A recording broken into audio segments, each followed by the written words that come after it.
Hold on. There it goes. You ever have peanut butter and water? Or peanut butter and jelly sandwich with water?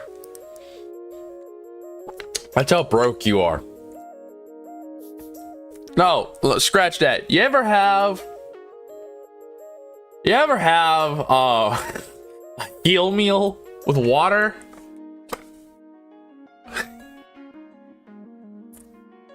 What's the matter with the spread? Just a heel meal with water. Could be Country Crocs for all you know. It's just the heel meal. I've been in that point of my life. But hey, as long as you get nutrients, you're good. You get to live another day. I don't know, unless someone puts fucking rat poison in your sandwich. This is a reminder, do not put rat poison in your sandwich. Please do not put rat poison in you or someone else's sandwich. Please do not do that. Please don't do that. That is a bad idea. I cannot stress how much of a bad idea that is. So anyway, I was thinking about this last night. The game, mostly. How much I want to fucking play it again. Because this gotta be one of the best visual novels I've ever played. And yet, it reminded me of my middle school assistant principal. We'll call him Mr. Bandy for now. That's not his name, but for anonymity's sake, we'll call him Mr. Bandy. He was the most based assistant principal ever. The most based motherfucker out of the entire school. Based as fuck. He cared about his students, he cared about the school, and he settled for no substitute, no middle ground when it came to shit like sexual assault. Meanwhile, the main principal, who was black, and the other two assistant principals, who were female, didn't. They genuinely, like, they cared enough. Like, they put in little effort. Like, the principal, he was strict, while the two assistant principals were just barely there. They barely gave two shits. They weren't based, they were cringe. And I'm not saying that because they were black or female. I'm not saying that. No, let's be clear here. I'm saying that because of how they treated the school and their students. During STAR testing, nobody was allowed to talk. Nobody. You couldn't talk while passing each other in the hallway. You couldn't do any of that. Not even during lunch. The assistant principal, on the other hand, Mr. Bandy, didn't give a shit. You could talk if you wanted to. Because there was a time where the principal wasn't there, so he's like, listen, I don't give a shit what y'all talking about. Just don't talk about the test. That's it. Talk about the test. That's it. Just don't talk about the test. That's it. And everybody was chill. Nobody talked about the test. Nobody. Nobody talked about the test. Nobody. Not a single fucking person. Not a single person. And then there was an incident where I got stabbed. Now, a lot of you don't know I got stabbed one time. I got stabbed. You might have heard of it via That Yellow Bear stream at one point, but I did get stabbed. I did get stabbed. What happened was that this kid, I was in 7th grade, this kid was in 6th grade, I believe. I know I was in a grade higher than this kid. He called me out to fight me. Okay, let's fight. We got to the common area, and the way the building is set up is that there's a lunch area in the first floor, and there's the rest of the building on the first floor, and then the second floor is like overtopping it over the bridge. So there was a common area where we would wait for the bus or carpool or whatever. So we go out there, and two other buddies are out there. We're fighting, right? Me and this kid are fighting. I'm beating this kid's ass. I'm fucking laying into this motherfucker, right? This kid manages to pull out a fucking switchblade, a knife, and stabs me about right stomach wise. Like, he tries to go vertical, but I turn enough to where it goes horizontal, or whatever the term is, and it like barely, like, it causes a flesh wound. Kid tried to kill me. I forgave the kid. I didn't want him to go to annex. I told him, I'll beat your ass and I'll do it again, because we reconciled later on. I wanted to get in touch just with the kid, and so on. This was like weeks after the fight, but just after the fight, the assistant principal sees. He understood that there is a law in Texas called fair combat, where someone calls you out, as long as you aren't trying to kill each other, it's fair combat. The kid tried to kill me. Even if he wasn't trying to, he tried to kill me. That was simple as. But I forgave the kid. I didn't want any punishment to bestow upon him. I forgave him, and he understood that. However, I still got in trouble because he was outvoted by the other principals. Because no fighting, no bullying, all that bullshit. He believed in the law of stand up or shut the fuck up. Not up or shut up. He believed in it. But he also believed if someone challenges you, you're supposed to be as fair as possible. That's what he also believed. He believes a fight's a fight. If someone surprises you or whatever, yeah, it's no holds bar. But no fucks given. But if someone calls you out, they're calling you out in the fair way. You're supposed to be fair to them. Simple as. That's what I was. I was completely fair as I was beating this kid's ass. But I still got in trouble. The other kid was sent to the annex. Even though he tried to kill me and he was supposed to send to juvie, I requested for him to go to annex because the kid was getting his ass beat. After he left annex, after the kid got out of annex and I ran into him again in the school, like next semester, one of the later semesters, I apologized to the kid. Sorry you got annex, but I requested it. They wanted to send you to juvie. Were about to kill me. And he goes, I shouldn't have stabbed you. I wanted a fair fight, and I don't know what came over me. And he goes, no, you're good. And we became friends. We became fucking chill buddies. And people were like, dude, you're hanging out with the kid that nearly stabbed you? And I'm like, yeah, because I beat his fucking ass. And he understands that. Because I beat his goddamn ass. We later parted ways because his family moved, like, right after 8th grade. Like, right after 8th grade. I went to high school. He later moved to 8th grade and moved to, like, some other state. But oh, the kid's doing all right. And then there was an incident where... Oh, God, should I talk about this? Then there was an incident where... Like... No, I'm not going to talk about it. I'm not going to talk about it. Because they might figure out who it is. And I don't want anyone getting in trouble. Nah, fuck it. I'll talk about it. Whatever.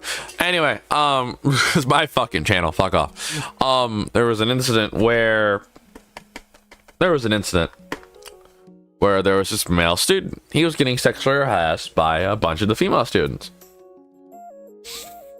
And those female students were sent to annex.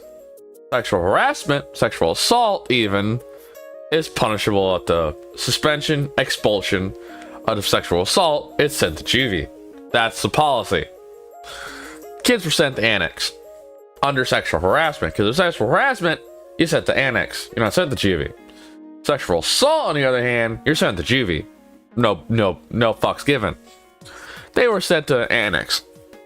And this was sexual assault. He was pissed. He was rightfully pissed because it was sexual assault. Then, I believe around a few semesters later, a female student gets harassed by male students. These kids, these female students, are sent to juvie because sexual assault. He was happy, but then he later called the principal out on it. Guess what happened? He got suspended without pay for a week. Yeah, because he called the principal out on it. That was bullshit. He forgave the principal, but if it were me, I went over his head. I would have went over his fucking head. I wouldn't have tolerated that. But he was more forgiving, more lenient, but he was based. He understood that fights are going to happen. He was very respectable. Mr. Bandy, if you know who you are and you're out there, I hope you're doing well in your life. I hope you're doing well. You were based as fuck. Anyway, load. Ah, yes. Trish, the bitch. My fucking chair's wobbling again. Give me a minute. God damn it. God damn it. God damn it. Fuck. My fucking... Here it is. Always keep a set of these on you in case your fucking chair wobbles. Always. You never know when you might need it.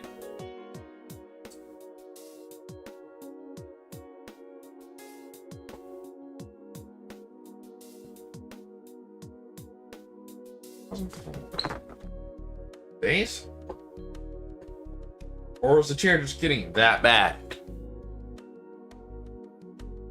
Dun dun dun dun dun dun dun.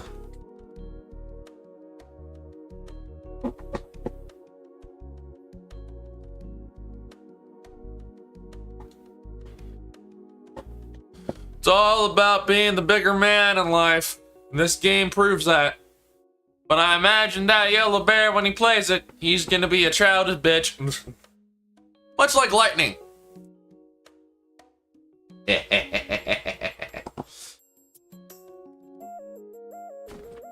That's better. I think the chair's getting bad.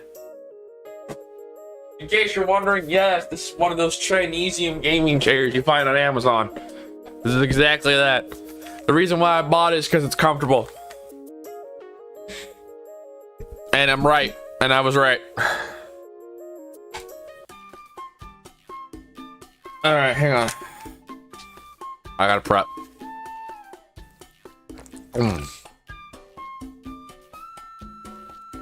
You gotta admit the music's great. We're in the Mo's reception now. In hindsight, I should have called Mo too. Hey, my little Lucy, back again so soon. I can feel Fane flinch as our barrel-chested uncle hobbles towards us. And you brought it on. Must be date night then? Yeah, date night. Please don't tell Dad. Of course. I know a little Rip would just keel over. Thanks, Mom. No problem, no problem. Let's get you two settled in. Jerry, get the table clean now. We laid a little. Oh, Jesus Christ, I'm already fucking up. It's not even what? A few minutes in? Yeah. We waited a little longer in the foyer as the overworked employees scrubbed the boots table clean. So, you two's official now? I noticed a fluffy white wing slowly wrap around itself over my shoulder. I now look like I had a feather cloak hiding my petro girlfriend from view. Yeah, we are, Mo. I don't know if I'm wincing in the awkwardness or the pain of Fane's claws digging into my hand. Probably both. Mo laughs regardless. In that case, I'll make sure your date night goes perfectly. The old T-Rex led us to our clean table and set about lighting the lone candle there with an extra long barbecue lighter. Extra long, because it's a T-Rex. Fucking love this game. There we go. Don't worry about the menu, kids. So set you right up. When I take a seat across from Fane, she gets up to sit next to me and lays her head against my shoulder.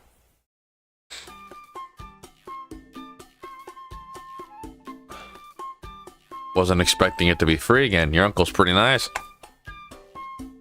Yeah, he's nice. We sat a while listening to soft music playing through the cheap speakers. It only occurs to me Fane might not like the sudden appearance of her brother. Yeah, might not. How you holding up so far? I'm not that fragile. Come on. Ah! Backwash. Well, not back. Fuck. The troubles of voice acting. Yeah. You think washing it out of water might help, but no. Certainly had me fooled. She bumps her elbow into my side. Ow. My phone buzzes in my pocket. Probably Rosa. I discreetly peek in the notification. She's here already? I crane my neck around to see Rosa enter, dragging a horrified Nasir by the arm. Suddenly my stomach tightens. I'm having second thoughts. Rosa spots me through the lattice, and her face lights up. I cover my eyes with one hand and slump in my seat. Anon, Fane, what a happy coincidence to see you two here. So you dragged me here for, Rosa? Fane's voice is angry. Fane's voice is an angry hiss in my ear. What did you do? I'm here with you. Just give it 5 minutes. I am not so buying your new pillow. I'm not so buying you a new pillow. Rosa practically shoves an ace here in his seat across from me and sits down herself.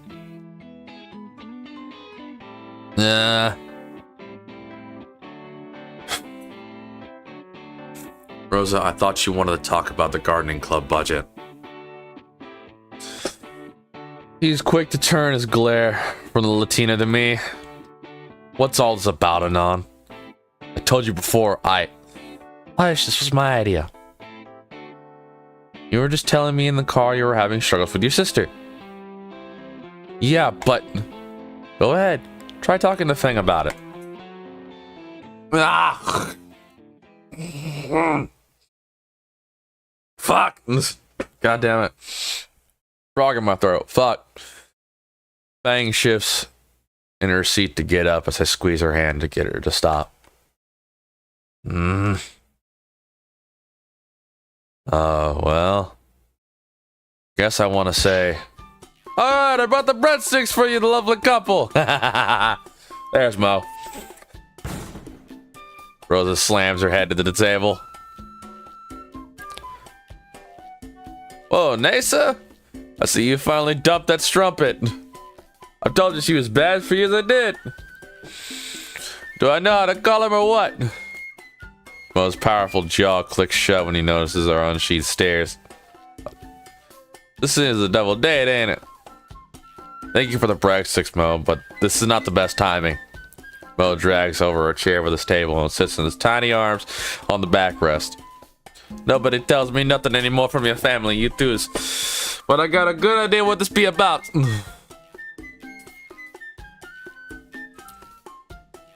Mo, you really don't have to. Oh, don't think I haven't noticed little Lucy there. Little Lucy there looks. Even Nasa looks like he's had the shit kicked out of him. Fuck, now my nose is fucking up. Fuck. Ah! Oh, Mo can't intuit what's happening. As for Nace's new lady friend, and you, please give us a little privacy. Family matters are best handled by the family. Bane turns a worried look my way as her claws once again dig into my hand. An old memory flashes in my head. It worked for Nace here. It'll be fine, Fang. I'll be nearby. I draw her into a hug and my cheeks rub softly against her long beak. I pull away to see Fang with a luminescent blush across her cheek. I shuffle out the boot and stand next to Rosa.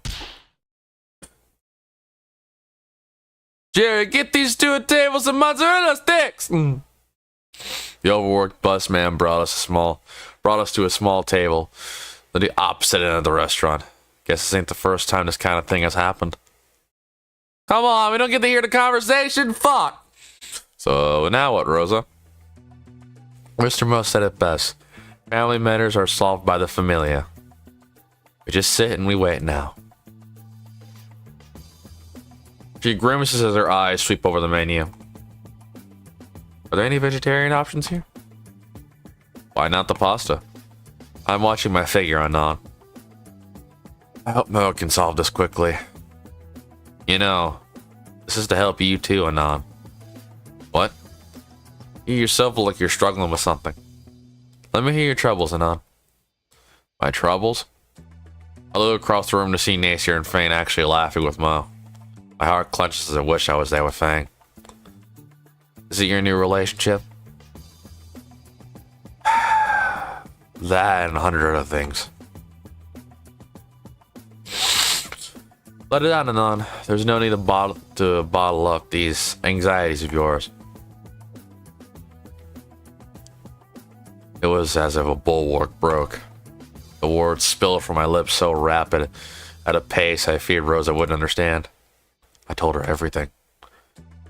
From how I wound up at Volcano High, all my inner turmoil there, and even my romantic failings. Time slipped as I used this rare moment to finally vent about everything around me. Oh god, I'm also struggling myself, shit. And through it all, Rosa simply smiled and nodded.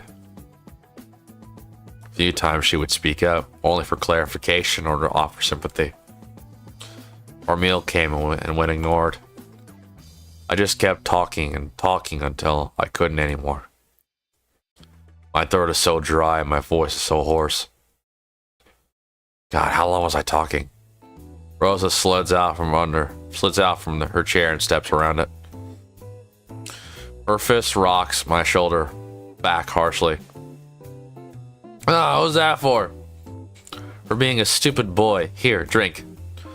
I take the proffered glass of water and down it greedily. As soon as I set the cup down, a pair of arms wraps around my head. Aww. Oh god, oh fuck, Rose is actually gonna kill me. You stupid boys, always hiding your own pain. Always hiding away your own pain. Fuck, Jesus Christ. Yeah, it's gonna take a moment to get into the spirit of things.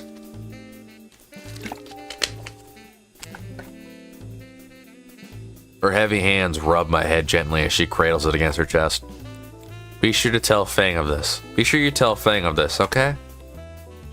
Okay. Good. Personally, I think you two are absolutely adorable. But my lord and his cross on a rock, are you two dumb? Always hiding away these pains that you have from the world and from your loved ones. Rosa loosens her grip around my head as I sneak a glance over towards Fang and Nasir. They aren't trying to kill each other, so they seem to have made some progress. I almost think I just saw Fang actually smile. Right as I turn back to the table, my ears are assaulted by Mo's Italian shrieking from across the restaurant. Ha ha! You kids can come back now! The first thing I notice on the way over is how much more lively Fang and Nasir look. But they had regained all their lost energy.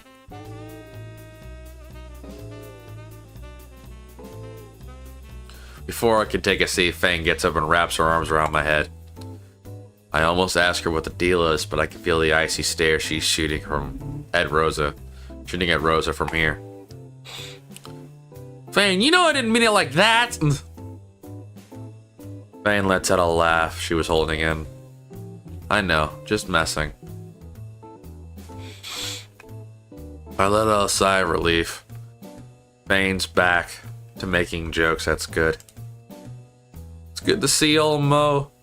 It's good to see old Mo could help set things real straight. Don't ever hesitate on coming back if you needs it. I'm struggling over here, dog. Ah! Doesn't help that I have a frog in my throat. Fuck. And good job on getting yourselves a better half, Nasir. She's better looking than your old lady friend. Wait, Rosa isn't mine. Naomi and I are still.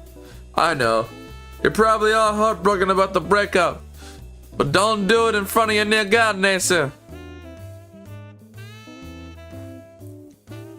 Always said that metal grown and Mignata was never good to you.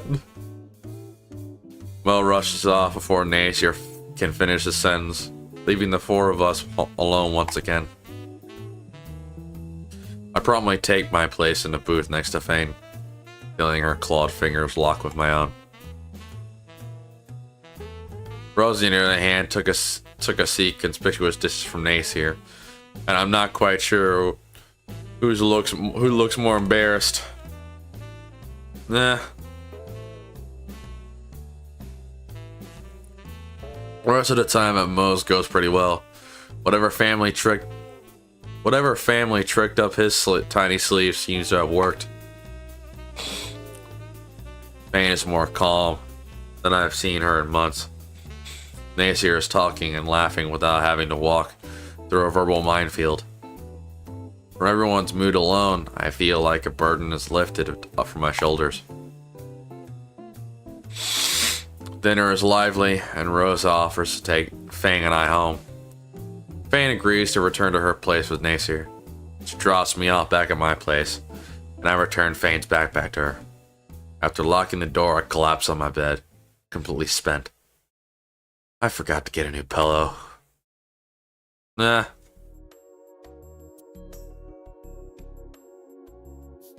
Fane texts me. Fane texts me while I'm walking to school the next day. I slept with her. I slept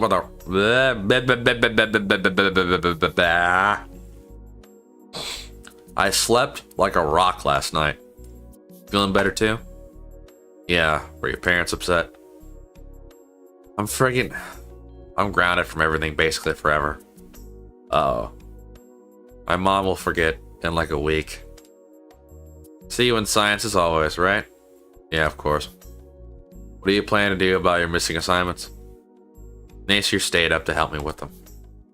I think he did most of it though. Warms my heart to see she's back to normal. Wait, she hasn't spoken with Trish. I shouldn't be worried, but she called Fang. Yo, Anon, wait up! I instinctively start picking up the pace. Yeah, wait, man. I need to talk to you about Trish.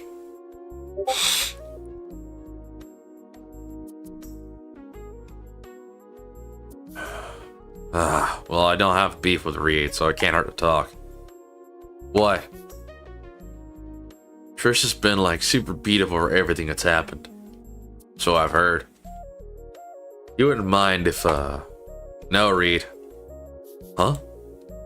I'm not gonna lure Fang into meeting Trish so she can try and fix their abusive relationship. Reed winces. Read me like a book, huh? Come on, man. Trish will be better this time. I know it. Just give it a chance. What's the worst that could happen? I hate her desperation in his voice.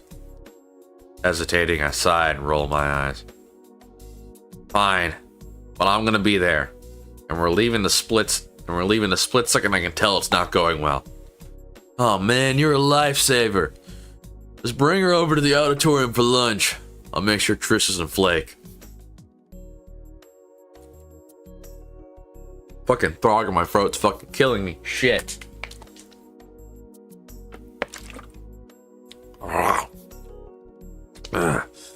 Reed excitedly jogs away to his homeroom. Hold on. Best to save. That's the most relieved I've ever seen him. Guess Trish is really sorry. Fuck her. Still hate her. I give Fam a memo as I duck into class moments before the bell. I don't know. You'll be there, right? Of course I will. I'll try not to get too worked up in anticipation then. I sigh as I glance at the clock. I feel like my mood's been put in the guillotine now. As Trish and Reed are the ones in the black hoods. Why are they in black hoods? The anxiety returned, making time crawl by so slowly now. Even in science, where Fane and I could at least sit next to each other and talk, and it didn't alleviate it. Math? Mr. Carl Sadusky was unconscious at his desk, once again being of no help. Reed is now sitting behind me. Every time I glance back, he smiles and nods. Trish is nowhere to be seen. The ticks of the clock, the second hands, are a countdown to doomsday, and I'm at the epicenter of it. The lunch bell blares loudly as I shuffle out from behind my desk. A powerful arm wraps around my shoulder, dragging me to the door. Come on, man. The sooner we get our food, the sooner we can put this all behind us. There's an edge of something in Reed's voice, making his words sound unnatural. Fuck, I don't trust this. My phone vibrates in my pocket. When I reach for it, Reed bumps me. What you want for lunch?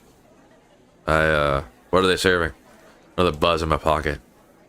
Well, I think it's a mystery meatloaf pizza today. And another. One sec. Yo, the line's moving. Bumped me forward by the line by Reed. I butchered that so fucking bad. Jesus, I had a stroke. My phone is vibrating nonstop now. Reed, what are you... Just trying to get us some grub before we see Trish and Fang. Don't want to do this on an empty stomach, right?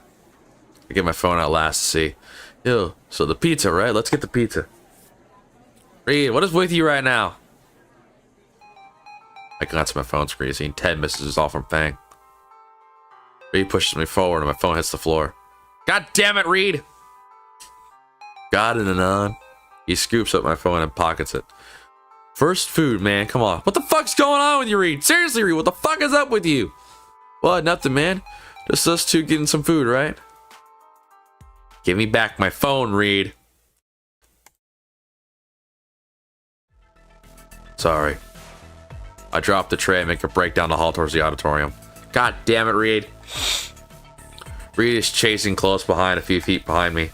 Anon, wait! I think I'm managing to outpace him. I just need to turn the corner and it's the other end of the hall.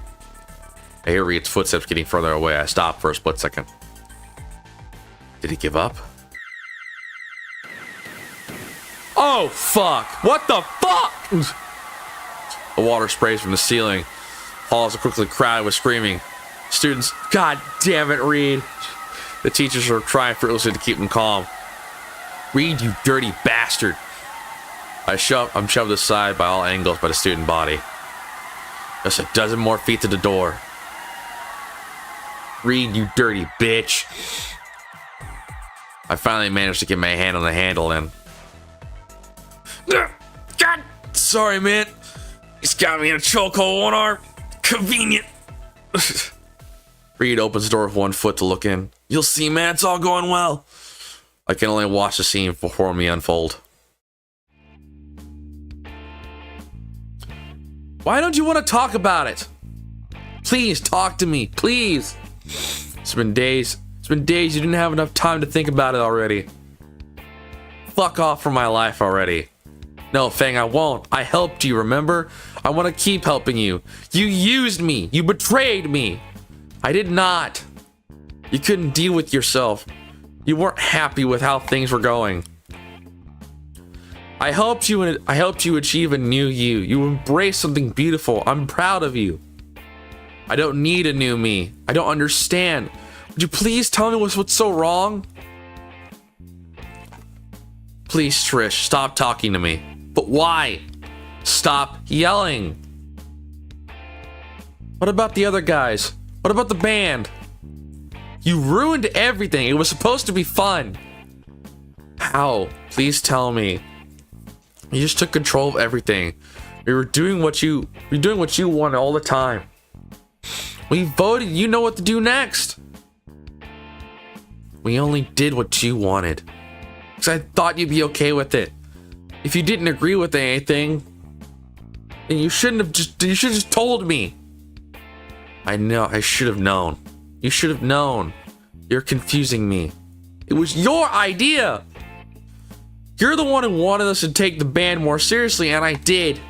I was just doing what you wanted because I thought it would have made us happier. Fucking stupid bitch. Reed's chokehold is maxing. It's making my wounds flare up again. I could just die. Right here. Can I die? You didn't answer about the band. What about Vom Drama? I don't know, Trish. It's over, okay? I was hoping you were just taking time off to cool off. And reconsider. What's happening to you, Fang? I don't know you anymore, Trish. You just did something that's making me question years of my life. Wasted years. Because of him? That's what it is? You're really just gonna throw away our entire life together? Since we were kids up until now? This is where we're about to make it? Trish, no, I didn't mean it. Every time I offered you a shoulder to cry on, the songs we wrote, the stories we can't with, all gone. Is that it? For fucking what? For a fucking bum you met a few months ago? Jesus fucking, I could kill Trish right now. This is what you want, to become a trailer wife? Ooh, I'm gonna kill you. To do absolutely fucking nothing all day in between getting beat up and feeding little... Oh, I'm gonna kill you. I'm gonna fucking kill you. I'm actually gonna kill you. I was already healed for you. We did everything together. This is how you want to thank me, by kicking me out of your life? Ooh, to become a cum dumpster for this worthless prion? You not see what's wrong here? You told me when the year started, you were scared shitless. You weren't gonna amount to anything in life. I'm actually gonna fucking kill you. I do not care about you at all. Are we in this together or not? If not, you'll dive headfirst into exactly that. You'll be a nobody. Remember, I still had the messages. Look, you know I'm right. I'm always right. I fucking hate you. Answer me, Fang. Reed lets go of my neck completely. He wordlessly put my hands in his pocket and withdraws my phone. The phone is dropped limply in my palm. Reed turns away silently. Dumbass Reed. Only caught a glimpse, but I saw the disappointment in his eyes. I stand back up and throw the door open. I fucking hate you, Trish. Silence washes over the room. Eventually, Fane takes his bees and lets it out before facing Trish again. Fuck off. Just fuck off from my life, Trish. Fucking dumb bitch. Trish shoots me another one of those petty glares before dashing out the side door. Fane folds the seat down and sits in it, with her knees to her chest, covering herself with her wings. I sit next to her and she starts silently weeping into her knees. I reach through the wings and find a hand to hold. The lunch bell comes and goes. This is a tardy bell for music class. We ended up ditching the last few classes. Just go back to my apartment. Fucking Reed, man. What the hell? Back to my apartment again. April 1st. Fang and I have been together for a month now. Things are going pretty well. We discount Trish's weekly attempts to talk with Fang. Rose and Stella have helped with that. Yeah, fucking Trish. In fact, they've done a lot for our relationship. Between distracting Trish. Yeah, Trish, you didn't help at all, you stupid bitch. And giving us... She's just toxic. She's just a fucking toxic bitch. God damn it. And giving us a space to just be together on the weekends away from everyone. Only downside to it all is the fucking gardening we have to do during our alone time. Still, things are good. And right now I'm gonna win our prank war. What prank war? She may have got me with the stupid kiss prank. How the hell she found a mouse trap that small? We'll never know. But I got a special patchy treat for her today. For once, I can use my weebness for the greater good. Oh no, I don't like what you're doing with this. Hey, Sweet Tooth. Fang groans at the pet name. Honestly, that hurts me to say too. I considered using her mom's pet name, but after the last time I didn't want to tempt her. Phase 1 complete. She's too distracted to check the box in my hand. Wanna play a Poké game? Wanna play the Poké game? How do you play that? Well, I hold one of these. You take the other one of the green sugary sticks from the box and hold the plane in by the teeth.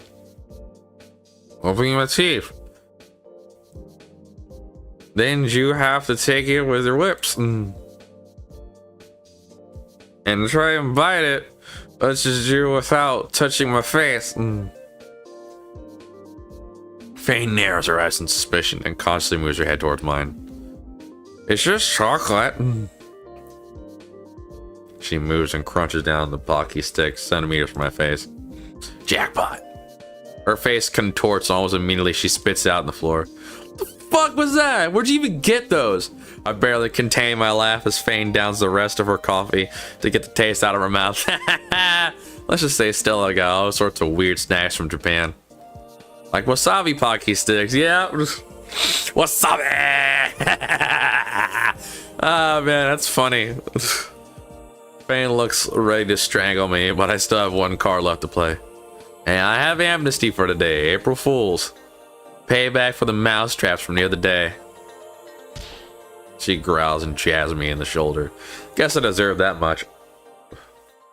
Before I can retort, an announcement comes over in the speakers. Oh no. Ah! Everyone listen up! Ow. Next month will possibly be the highlight of your time here at Volcano High. Prom. That's right, I said it. Tomorrow we'll be selling fucking tickets to prom. So get those formal fucking outfits ready. The PA system ending chime ushers in a moment of complete silence. And all of us, then all at once the chatter starts. I'm not reading that. This is not reading that. I'm done. I want to ease the reading for now. We're already nearly an hour in, so it might end today. Tickets are pretty expensive. I'll pass this. Everyone seems excited about the sudden news. Prom, huh? Guess I wouldn't mind going with if it's a thing. What'd she wear? I actually scratched that. What would I wear? Can't afford a decent outfit. Maybe I'll mail home and ask Dad for his old suit. A couple tickets are like $100 too. I'm sure I can make it work if I needed to. Hey, Fang. Settle down, students. There will be plenty of time to scheme your night at debauchery later. We still have the lesson to get through. Finish this and chatter all you need. The class collectively throws their heads back to the ground. Oh, fiddlesticks. There's only 2 pages of particle physics. Yeah. You have a spare railgun in your...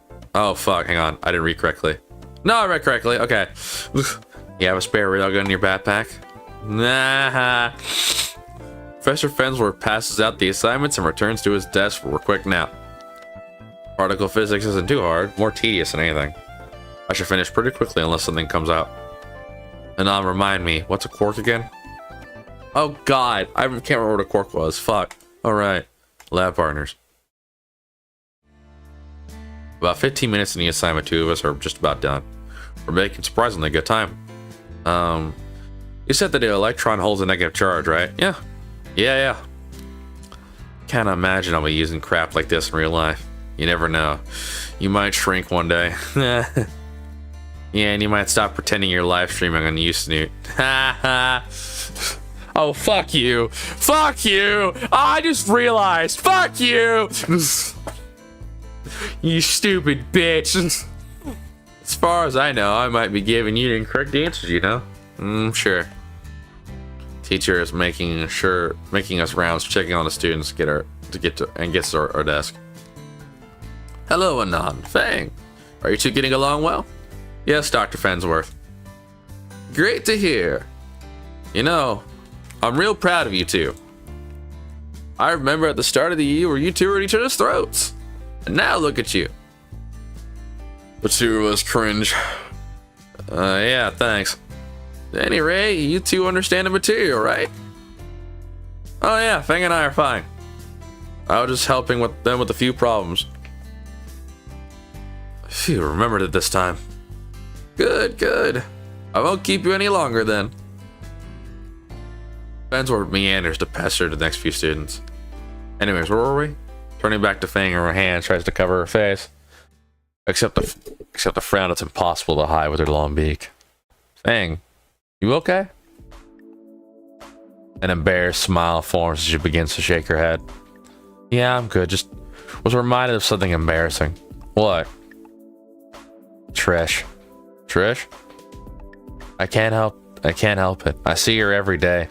We tried signing up for as many classes together as we could, and now I regret it. Every time I do, I'm reminded of this whole thing. I'm not good at the pronoun game, Fang. What whole thing? That. The pronoun thing. Now things are different. You mean to tell me it wasn't even her choice? Oh, I hate Trish so much. Oh, I hate her. Just fucking hate her. And I wish I hung out with Nasir more than that. More than her.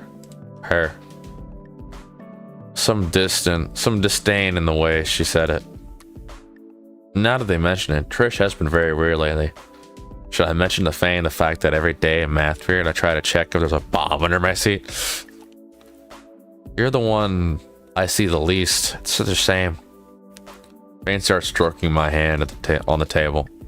Now though, I've been thinking and I wouldn't mind if you call me Lucy. I'd like it, in fact. Are you sure? Mm-hmm. This is a frailty to her voice, a stiffness in her nod. But if Lucy would like it, then... Alright then, Lucy. She blushes and looks away. I test her name a couple times. It's a nice name, really sweet, but Fane fits more in my mind. Only you, though. I don't know if I'm comfortable with anyone else saying it yet. I see. Thank you for sharing that with me. Now that both of us are blushing. Well, if we're already in the moment, I might as well ask. Anyways, Lucy. Don't stress yourself over it. Right. Anyways, prom, right? Fane's amber eyes zero on mine. Her pleading gaze bores into my soul, and I feel the unstoppable urge to come for her in any way possible. You, want to go with me? I watch as Lucy's face glows redder and redder. Her lips turn from a thin line to an impressively massive grin. She tries to cover her face up with her hands. When that fails, her growing excitement, her wings engulf her upper body. A squeal elation penetrates the feather cage, accompanied by a scatto beat of boots stomping rapidly on the ground. Once the sound jubilation dies down, Lucy lowers her wings. She takes a calming breath and shrugs nonchalantly. Sure, could be cool. The whole class is snickering at the fight back my own. Sadly, it was a foe far greater than I. Shut the fuck up. You're my date. You're my date. I'm allowed to be happy. While her voice was petulant, there was an underlying tone of cheer to it in it. Bah, I am butchering things. The frog in my throat's gone. But soon it returns. I reassured Lucy with a smile, but she responded by lowering her wings until they folded neatly behind her. Yeah, though I should warn you that I can't dance for shit. Your feet have been warned. That's fine. I'll just step on your feet first. Crap, I need a suit. You're mumbling again, and I could ask Nacia for his old one. I was thinking of something like that, but I'll probably just ask my dad for his old tux. This is tailored for humans after all. It'd be pretty silly to walk around all night with wing holes exposing my undershirt. That'd be pretty silly, yeah. Then there's the tail. Oh god, no. Yeah, my dad's suit would work nice. Even if it's a bit old. He used to tell me about the parties he went when he was about my age. Sounds like he was a lot of fun. Anyways, you got anything to wear? Mom's already probably bought the perfect outfit for me. Well, the announcement for prom was just earlier this period. And? Sounds like a date then. Fane's smile is cheeric. Before I can fully memorize it. Damn. Crap, the assignment. We're mostly done with it anyways. I look at our mostly done sheet. Flipping it over to the backside is twice the questions and 4 times the blank spots. Mostly halfway. I simply sigh and drop the sheet. Finish it in my place. Sounds like a second date.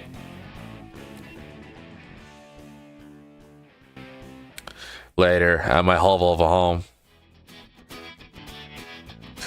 Almost finished? I wish I could get some help from the other periods. This took way too long. Fuck, man. Trish keeps staring at me during class, expecting me to talk to her. I gotta avoid reading Stella now because they're always around her too. It's agonizing. I keep having these dreams where she mans up and I'm forced to talk to her again. They feel more like nightmares now. Rosa's too busy to help. With the exercises, I mean, but I hope the camping trip will be fun. Well, it's done, all of it. Thanks, Anon. You're a pretty cool guy. No problem. I just like helping you, I guess. Without asking for anything in return?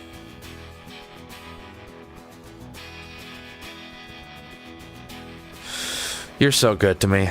Thanks, Lucy. Is there nothing you really want from me? You mean a repay? I don't know. Things are too good, though. More naps? Or perhaps hugs? Hand holding? I'm sweating profusely.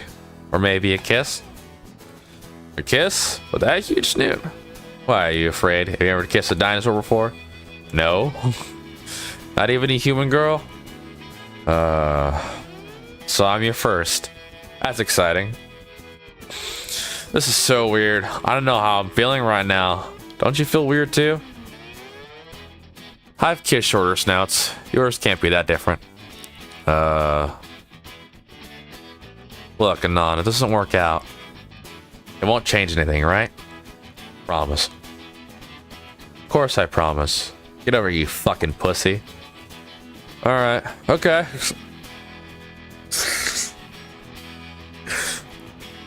I won't bite.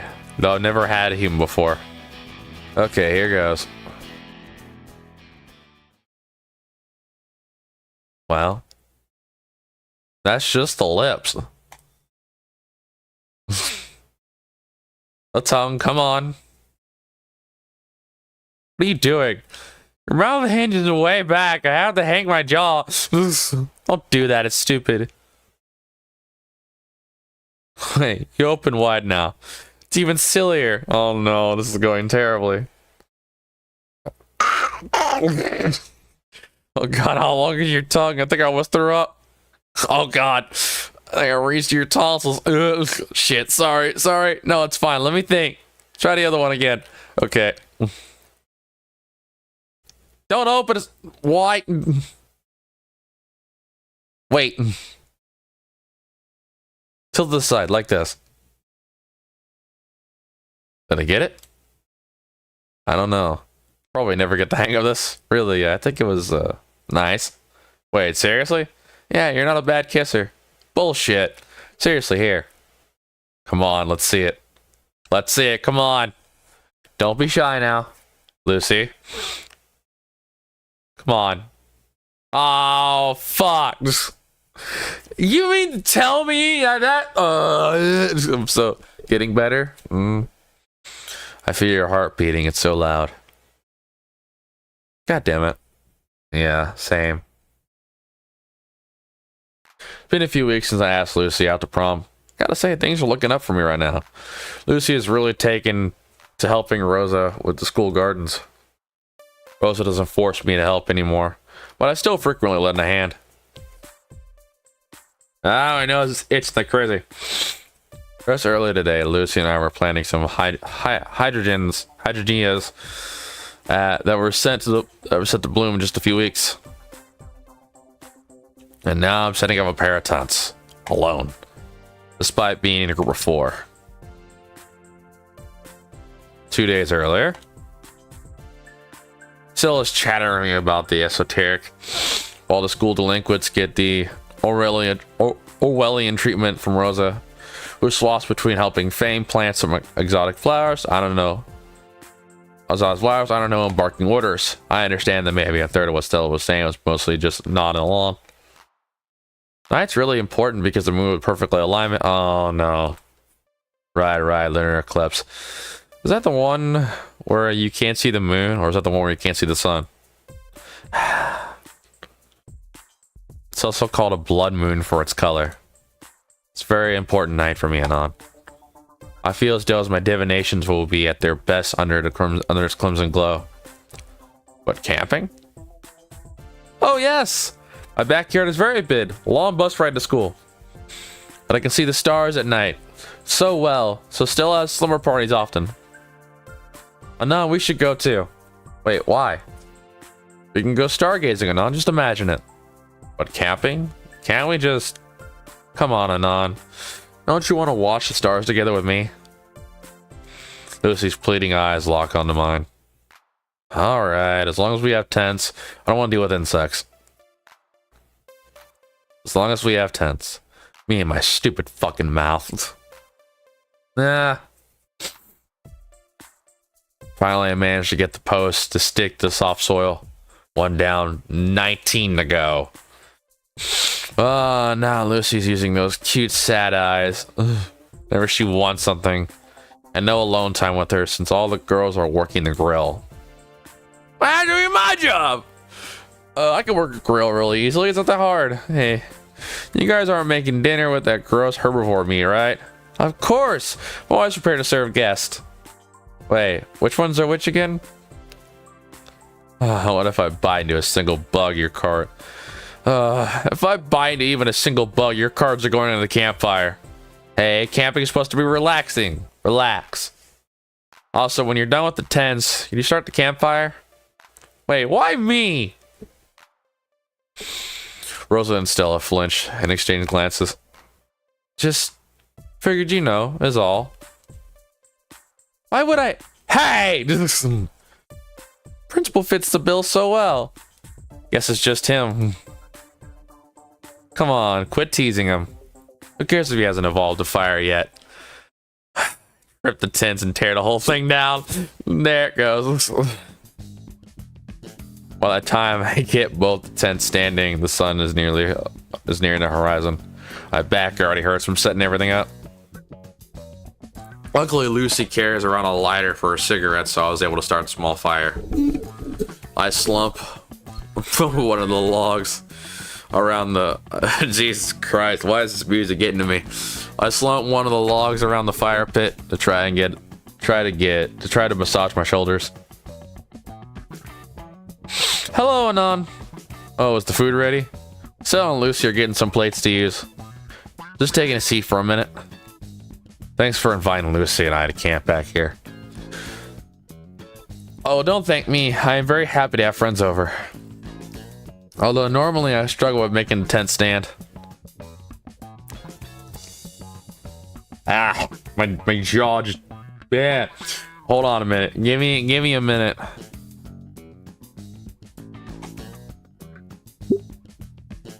Bah.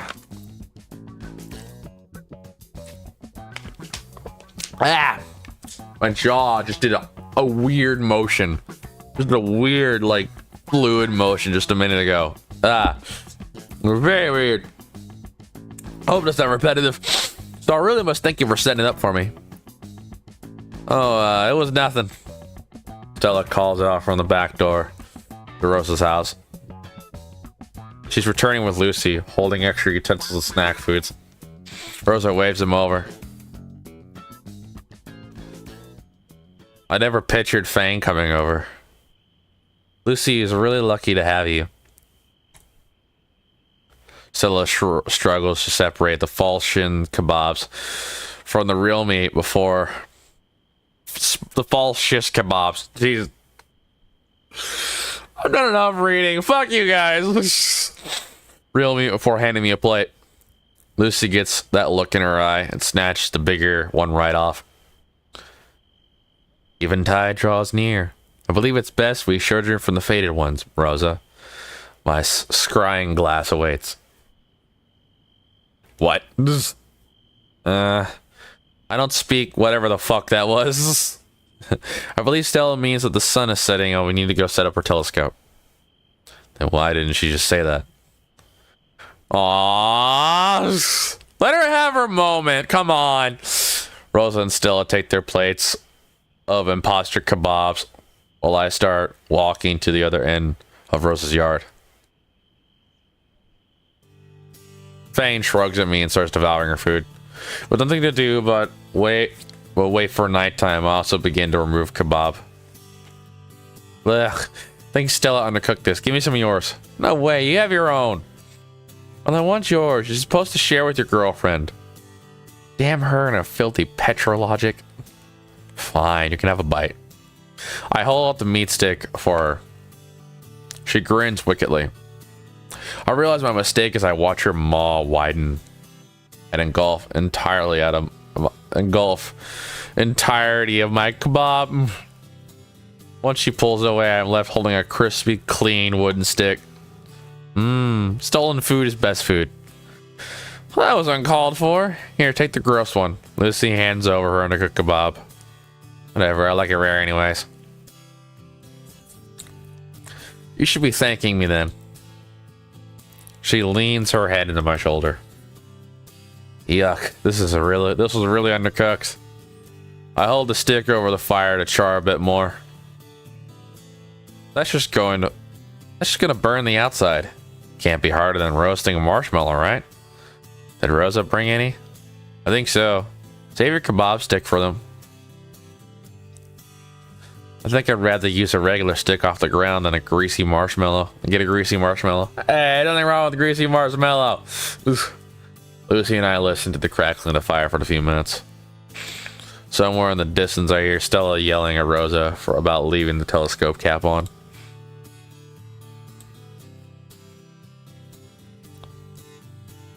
Rosa said earlier that I'm lucky to have you. You feel lucky?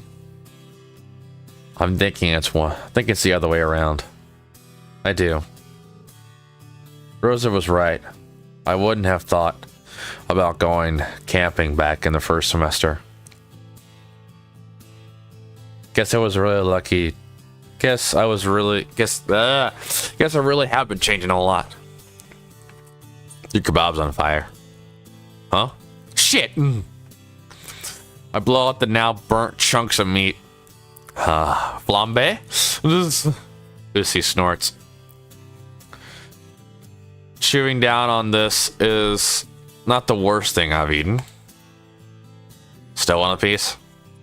She just holds her mouth open. I just put the stick in biting range. She gnaws the chunk off. Yeah, it's not undercooked anymore, that's for certain. Like I poured jet fuel on it. Lucy leans back into her arms, staring up at the night sky. I finish off the stick and join her. Stella was right. The stars look great out here. Reminds me of home.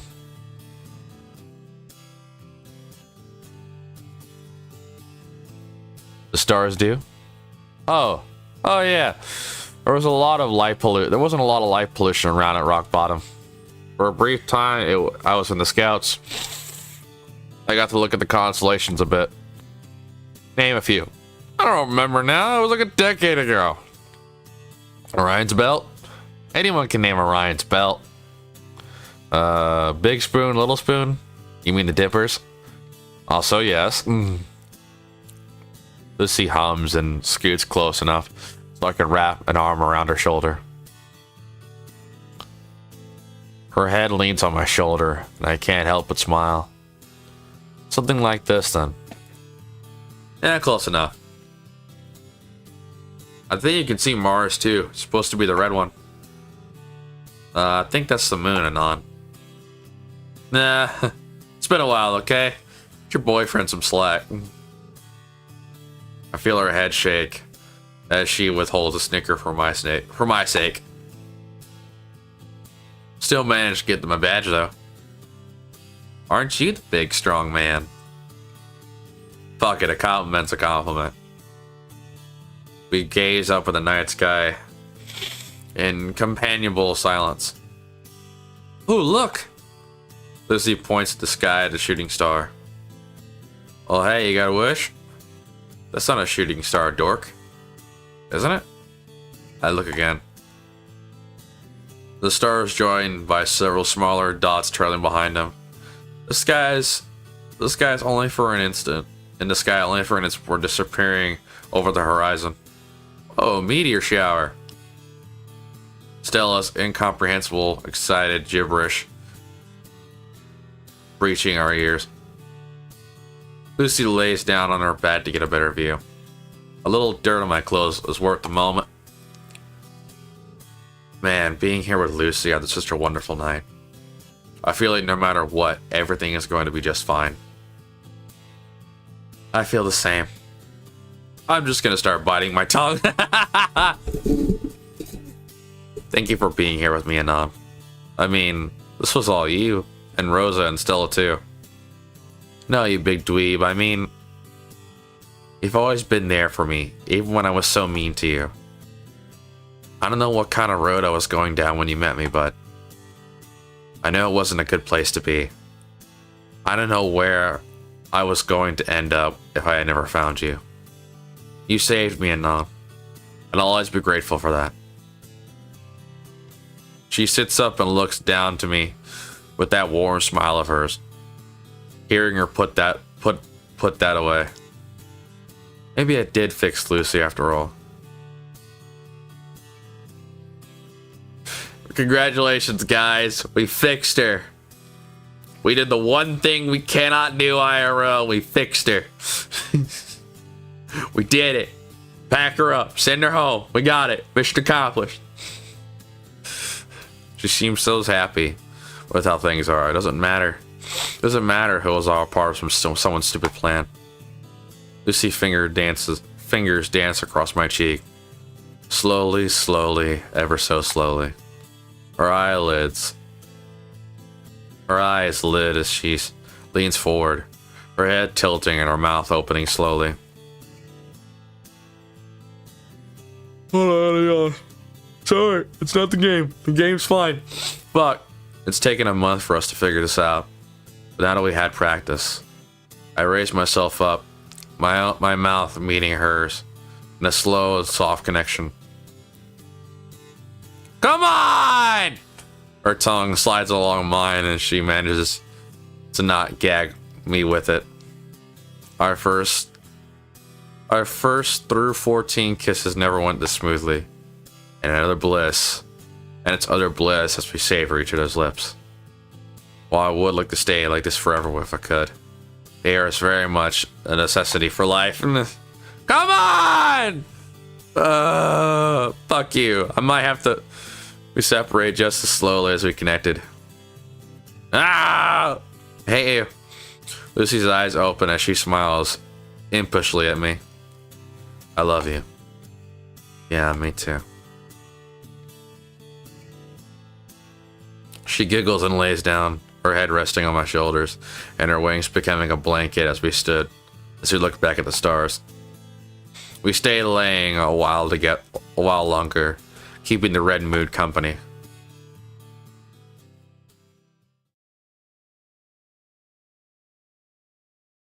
One month later. It's prom night. My old man was kind enough to send over his old tuxedo for his time at high school. Took a bit of sun, but I got to looking pretty good. Judging by the wine stains on the sleeve, Dad made a lot of important announcements in this tuxedo. Yeah,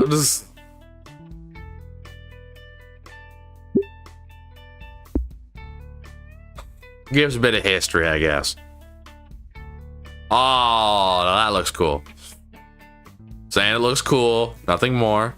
When I arrive at Fame Place with a cheap corsage, I see the pomegranate parasites waiting outside the front doors. Great.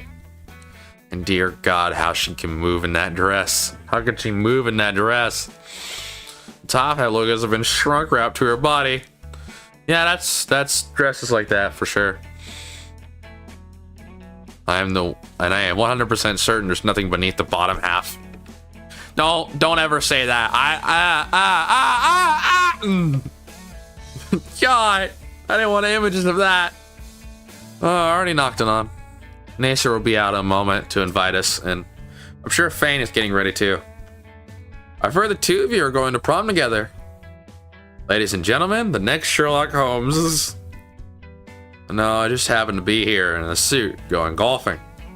I ignore her, focus instead on not stabbing my palm ever more on this flower's thorns. Fuck, free is free.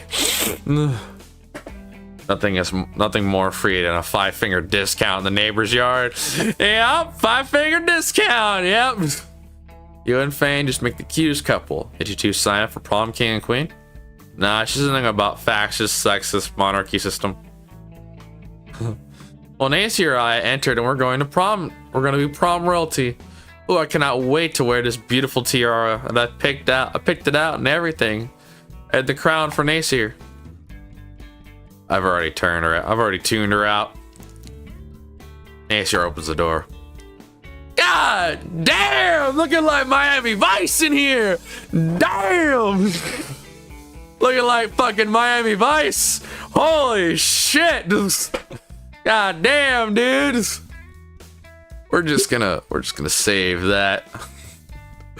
We're gonna save that. My man looking like Miami Vice over here. Well, if it isn't the fanciest jacket I've seen in a while. Certainly better than the background of an avatar.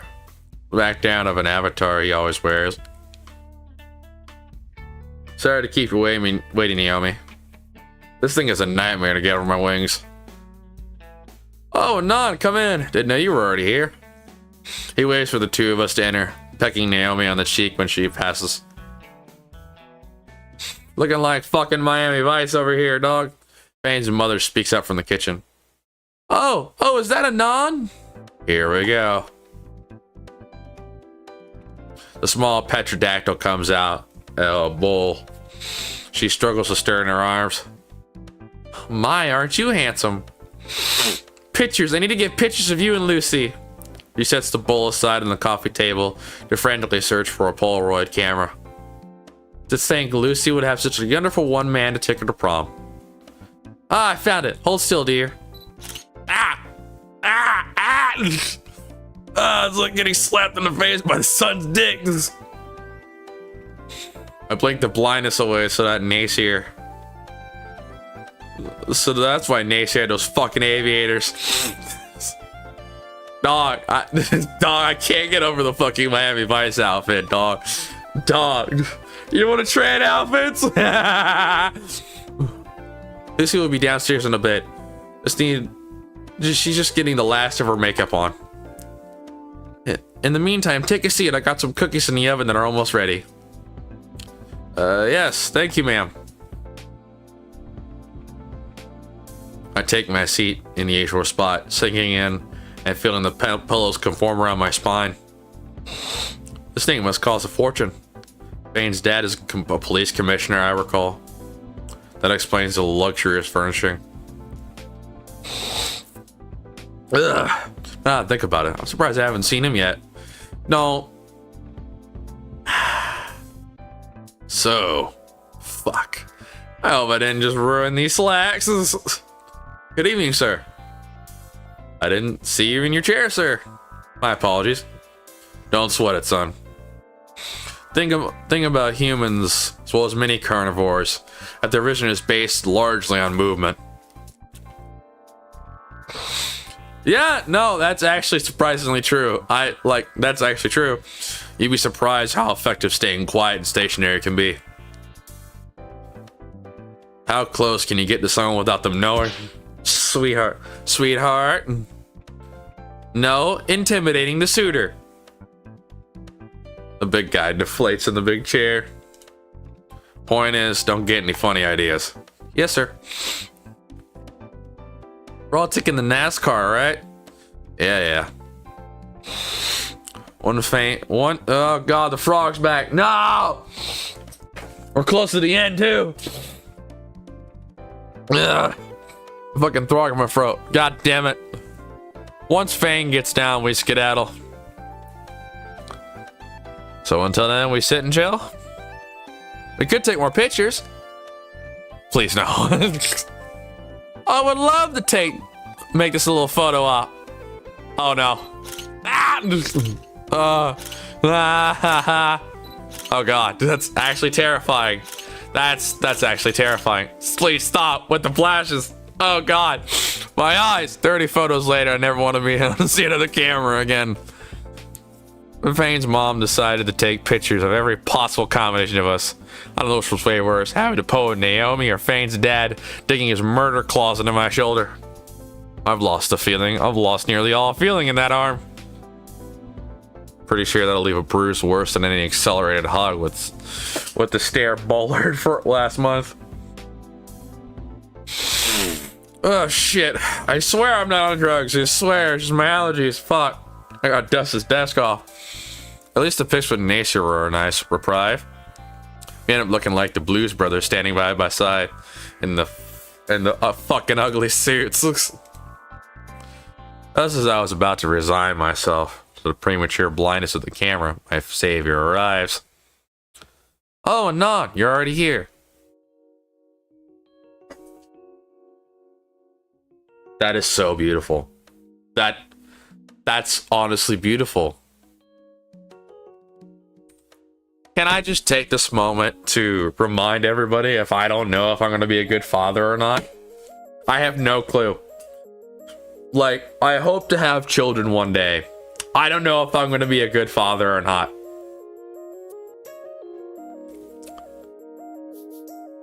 I don't know if I'm ever going to be a good father. I hope to God I will be. I hope to God, I hope the volley. Fuck, speaking of volley, that's over there drying off. I've cleaned off my necklace this morning, polished it off to a degree. It's drying off. I hope to the gods I'll be a good father. I hope.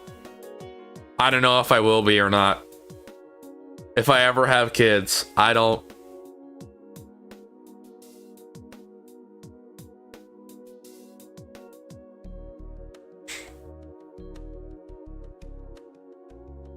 Can I tell you guys a story? My pawpaw, my grandfather, I call him Pawpaw. He's a big dude. He's shorter than me, but he's bigger than me. And he's a great man. He's a great man. He's a great man. And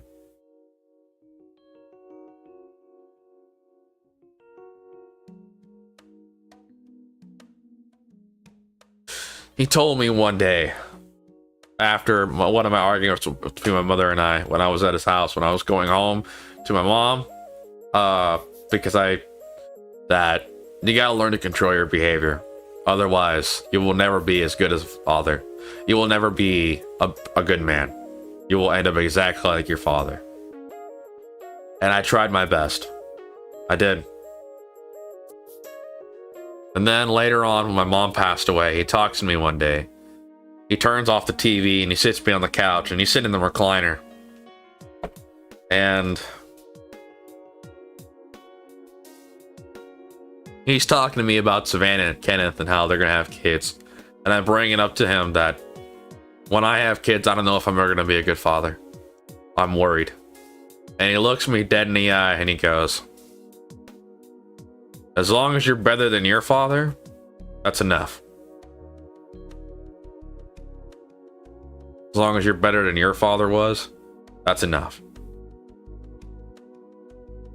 And then he goes, out of all your accomplishments, out of everything, I'm proud of you. See those photos by the TV? I'm proud of you. But you gotta be better. You gotta continue to be better. And if you ever have kids, just know I'll be proud of you. And I nearly teared up from that. And Jesus fucking Christ. Don't cry, you're on camera, don't cry.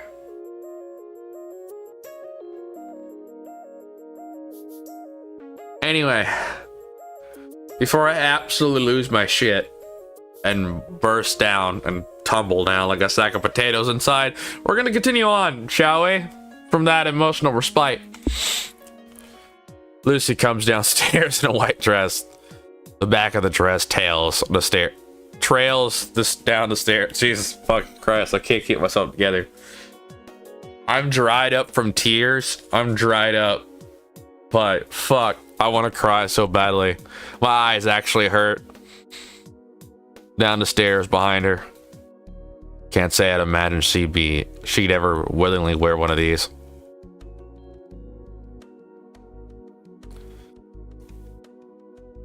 Yeah. Been here a while. Your dress looks great, Lucy. Oh, doesn't it? When I got the school emails, I knew right away that the precious little getup I saw shopping the day before would be just perfect. I even got an Acer outfit while I was at it. Fucking Miami Vice outfit. I'm so jealous. Would have been fine going in church clothes, for the record. Dog, it's you look like Miami Vice, dog. Like, you look, Jesus Christ. Oh hush, the two of you look like your father and I when we met at school dance. We all look at Nasir's rather colorful getup for a moment. It was somehow still less loud than his usual jacket. Come again? Oh yes, I remember it fondly, right dear? Lucy's father has a mood from his seat. I don't know, do I? Oh yes, I remember you in that snazzy zoot suit. The man wore a zoot suit? Oh my god, it's so cool. Fucking man, you saw me by the punch bowl, strode right up and offered to dance. Mom, stop. Oh, Jesus Christ. The man wore a suit. I'm trying to recreate the mental image. Nope, can't do it. That look her dad has given me. Tells you'll be upgraded to putter if you never speak of this to anyone. You'll be upgraded to a putter if you never speak to this to anyone. I can see where Fang gets her temper from now. Fine by me. Oh, but Lucy, you're so precious in that dress. Ooh, we need more pictures. No, please, God, no. Ah. A tiny petrodor pushes Lucy next to her father, fighting with the duo to pose properly. I glare at Nasir, who seemingly resides himself to countless more photos. Lucky bastard with those shades on. Then we're gonna be late if we take any more pictures. Both Lucy and Nasir nod in agreement to that. Oh, just a couple pictures. You'll be able to show these to your own children. You'll be able to show these when your own children go to prom. A bit early to think of something like that. I feel a tug on my arm and spin around to Naomi, giving me a look of utter, unfiltered frustration. Jesus Christ. Oh, and Lucy. Oh, Lucy. There's a string coming out of your dress. Where are the scissors? I'll get them. Anon, come with me. Why? I don't even live here. It's, the scissors are kept on the top shelf. I can't reach it. She pushes me towards the I'm struggling real hard right now from that fucking flashback of memories. Dog, I'm struggling. I'm actually in struggle bus right now. I don't even know. Jesus fuck. Oh, that memory just flooded a whole full. No, you can cry after. Just finish this stream. Jesus Christ. It's only been like an hour and 30 minutes. Fuck. I don't even know how Nasir doesn't catch on to what she's doing. Oh, no, wait, no. What are you up to, Naomi? She pinched the bridge of her nose and exhaled slowly. Look, normally I would be thanking you from the bottom of my worn heart for fixing Lucy and Nasir's relationship. They're siblings and that's how it should be. And what's the big fucking... Let me finish. However, I don't think Lucy is completely fixed. She's still not talking to me, and she runs away from everyone at school now. And Nasir keeps texting her. I had to call him out on it. That he was slacking on his school duties. Even like the crashed idiot like you, just like you. What the fuck? I don't think I've done to support her. I didn't do it for you or your stupid plan.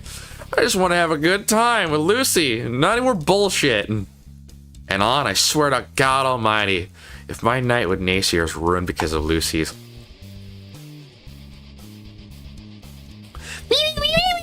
I fucking hate you, stupid blade. I didn't want any of this. Fuck. The amount of times I had to be the bigger man. Jesus Christ. Naomi sneers vanishingly replaced with her usual false smile.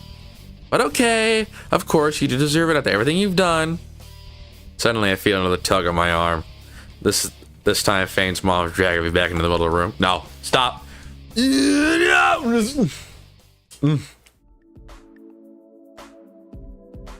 No need for scissors anymore. Oh, Anon, I never get any pictures of you and Lucy yet. Oh, please, God, no more pictures. Fine. We really should get going if we want to. Just a couple. I can send these pictures to your parents. I bet they're just as proud as we are of Lucy and Nasir.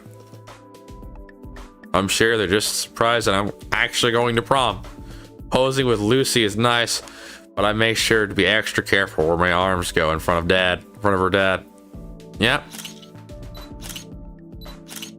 Oh. No, shit. Ow! Flashbang! Fuck! Oh god. Oh, I thought my eyes were fucking up for a second. Oh god, don't scare me like that. Jesus, my prescription's already old enough. Fuck. The searing strobe light finally ends as I can feel early onset of blindness. These photos need to have a special album all their own. Honey, we need another photo album. Mom. Oh, fine. Just make sure to have fun at prom. I glance over at Lucy's dad, catches me dead in the eyes. Home by midnight. I only manage a weak nod as Lucy rushes me towards the door. Yeah, no, that's what I did. Yep. I didn't go to prom. I had military balls, but I didn't go to prom. I didn't have anybody to go to prom with. All the women there were thoughts in their own right. Yeah, that's right. I was based even back then. I was based even back then. I was based. Fuck you. I'm the most based individual you'll ever meet besides Principal Spears in this game. The ride in the NASCAR was awkward and uneventful. Nasir didn't chuck his jacket to the back seat as a divider, so Lucy and I can sit next to each other around this time around. I heard that Spears might be giving a little musical number tonight. Oh God, no. Nasir, stop spreading rumors from the juniors class. So that was just a rumor? Damn. Well, you want to hear him singing some opera? I certainly paid him to see him try. Oh, good Lord, no. Oh, good Lord, no. My ears have taken enough abuse from him during the school day.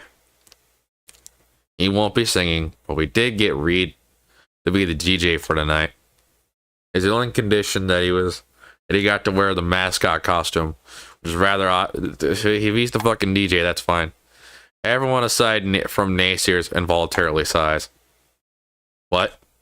Was there something I said? No, we know what's going on in that mascot costume. He's getting high.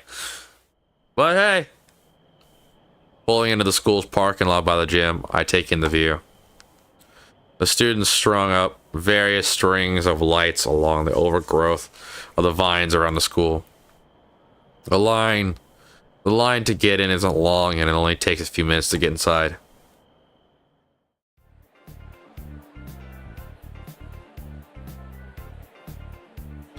Inside is well decorated as the outside. Why the fuck is there Asian shit in here? Fucking, yeah. Those nerdy little Chinese lanterns are strung about from wall to wall. Oh, they go with my dress. Wow, it's almost like the person who planned the entire event inside as an insider information on the decor colored me surprised. Mumbling. Fuck. I think I'll head up to catering first. What about you guys? I'll pass. I can't afford any fancy food. What? The price of the food is included in the tickets, man. How poor are you? I live in Skin Row, remember? Sorry, I forget I asked. The thought of being able to eat like an actual human for once already pushed Nature's apology out of my mind. In that case, I'll go get food for both me and Lucy. What do you want? Give me the closest thing they have to barbecue.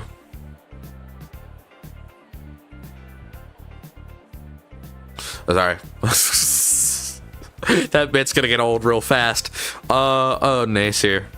If you're getting food too, could you give me a plate of kapamaki? Wrong country.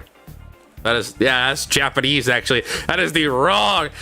You just insulted all the weebs that are on my channel, which are like 10% of people.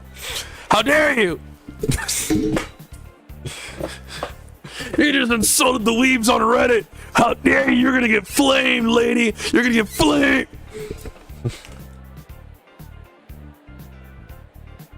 Hold on, I gotta plug in my fucking earbuds. Give me a minute. This is good music anyway. Fuck you. We're about almost 2 hours into it. Nasir slugs me on the shoulder. Ow. Ow. Looks like we're playing waiters for a bit. Seems that way. Let's go.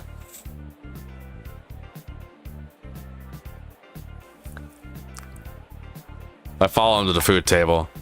I don't even recognize most of these dishes. I get a heavy plate of 7 or 8 different dishes for Lucy, and I pick out a steak for myself, grabbing a few nice looking sandwiches from the other end of the table. Wait, I have to get drinks too. Fuck, my hands are already full. You got everything? I don't got drinks. We can always do a return trip, I guess. Hey, is this what Lucy would want? Honestly, man, you could probably get her to eat a rock if you told her it came from a cow. I see. Nature starts heading back where we left the other two. He suddenly stops halfway through as I catch myself from dropping plates. What's wrong? Nature gestures forward. Oh no. Naomi has attempted to talk to Lucy, overwhelming her with questions. Lucy looking on edge. I should probably intervene quick. Dress is very nice, Lucy. We should go together close-upping sometime. Oh, come on. You're in need of a few friends right now, right? Why don't we? Hey, we're back. We even have food. Naomi turns her attention to plates that Nasir and I are carrying. Oh, Nasir. Did you get the sukiyaki? Again, wrong fucking country. Oh, I guess I forgot. Sorry, I'll go run and get it. That's fine. Oh, shit, she's shaking. I was getting to be friends with Lucy and... Oh, no, there she goes. Lucy pushes stuff away from the table and strides away. Oh. Fuck, I'll go get her. I leave the place behind and chase after her. Guess things still aren't fixed. Lucy has retreated to the back corner of the gym. I just cannon on. Then don't. God, I'm doing it again. Everyone wants to have a good time and I'm ruining everything. It's alright. I caught a glimpse of Nasir and Naomi away at their seats, enjoying themselves. I think Lucy saw the same thing because she snapped back to me and wrapped her arms around my waist. You know what? No need to be upset. Nasir and Naomi aren't my prom dates. It's just you. She breathes in. Oh shit. Yeah. My body is functioning out on me. Fuck. She breathes in and lets out a comforting sigh. I'll look around for any witnesses, feeling very smug. That suit does kind of stink. Confidence shattered. Oh, there you two are. Still in the same fucking suit. Principal strides over to us, signing off a few papers on a clipboard as he has. Lucy, there you are. That surprise you wanted is about ready. Surprise? Yeah, the one you filled papers for a few weeks back. Everything's ready for it. There's a surprise? This is a surprise you giving an opera number? I'm on a pretty tight schedule one night. No, I don't have time for any of your jokes. Follow me. Wait, what's going on? Spirit leads us around the crowd on a temporary stage set up at the end of the gym. You signed up for something? I don't think so. Alright, you're on in 10 minutes or so. Lucy freezes. Oh. On? I'm actually gonna kill you, you stupid bitch. Surprise! Oh no. Oh no. I'm actually gonna kill you. I'm about to commit murder with one of your fucking horns. Trish, Rosa, and Stella are carrying around various instruments and equipment. Trish is visibly exhausted and stressed. Oh no. I'll leave you to it. You'll get it after Reed's done with his DJ bit. I'm gonna kill you. Oh. The hell is this? Oh, Fang. We gotta play it. We get to play at prom. We have all the instruments ready. I brought in a regular guitar to you played. I don't mind. We can play whatever you want. What do you say? Lucy is completely catatonic at this point and able to respond. What? Oh, Anon. Didn't see you there. You looked less dorky on a suit on. Let me tell you. You came with Fang. That's sweet. Reed's also coming. I don't know if he'll manage in the costume, but he'll play the drums. It's actually pretty easy to play in a mascot costume with drums, actually. Depending on the costume's fit, it's actually really easily. I've done it before. I've done it really well before. It's actually really easily. What do you say? Whose idea was this? It was a group effort. We're here to help, right? You've noticed Lucy's been struggling by herself. The expectant stares of the trio snap Lucy from her stupor. There she goes. She flinches a bit, then bolts out of the backstage area. Rosa and Stella look as though they're only just now thinking that this was a bad idea. Yeah, no shit! Trish's smile melts from her face. What were you thinking? Anon, please tell me, is Fang fine? She was fine, Trish. Now look what you've done. Trish tries to leave, but manages to grab her shoulder. Where do you think you're going? I'm going after her. Wait, Anon. Damn it. Damn it. Rose pulls my arms free, letting Trish run after Lucy. Let them solve this. I'm sure Lucy at the point where she can deal with this. She most definitely is not, Rosa. God damn it. Why do you have to pull this stunt today of all days? Couldn't you have tried this bullshit any other time? Who do you say I didn't? I've been talking to Lucy for a while while trying to get her to make amends with Trish. She never told me. I drew her the world and the sun past this night. She'll achieve completion, fulfillment. It's a good thing, Anon. For your sake, I hope they were upright. Doesn't matter if they are upright. What do you mean? I flipped the cards after I got back from the bathroom. Rosa, what did you do? I peeked. The world was upside down, so I fixed it. Anon, go get Fane. No need to tell me that. I lead the incompetent bunch to look for Lucy. Is that important still? I thought it was just for play. Oh no. I hate this. I find Lucy huddled in a corner. Her hands are on her head. She tries to block out Trish. Trish, for her part, is only shouting even louder. Loud enough for me to hear as I make my way to my girlfriend. You never thought about me all this time? Seriously, say something. I can't even look at you anymore. Why? Is it still what I said? I accept you and Anon seriously. You and him were cute together or something. I didn't mean what I said about you two. It wasn't just that, it was everything else. The shit you did and said, making me question years of my life. What are you talking about, Fang? Come on, let's play. This is Bone Drama's biggest show to date. I don't want to. Come on, let's go. No. Trish. My shout shocks a desperate Trish herself away from Lucy. I glower as she turns, sickeningly sweet smile towards me. Anon, did I say something that hurt you? Then I'm sorry. Oh, please tell Fang I'm sorry too. This isn't right. I hear footsteps behind me. I already know the rest of the loser patrol without looking. Lucy, you have to give Trish one more chance. If you're not going to do it for her, then at least do it for me. Please, Lucy, you need to hear her out. Me and Reed miss us. Together, the shooting shit, playing songs, making fun of Naysayer. No! Fuck off! Lucy, come on. Guys, you're overwhelming her. Back off for a sec. Stay out of this! Rose, Stella, take a look around at the current situation. Once you realize what you're doing, please just leave us alone and don't bother us for the rest of the night. The two shut up and sheepishly back away a few steps. What, are you two flaking on me as well? Trish, I'm thinking Anon is right here. We shouldn't be intruding on their special night. Yeah, my reading was wrong, so... Can't believe you two. Bang, we're playing now. I'm not asking again. She takes a hold of Lucy's forearm and moves to take her back to the stage by force.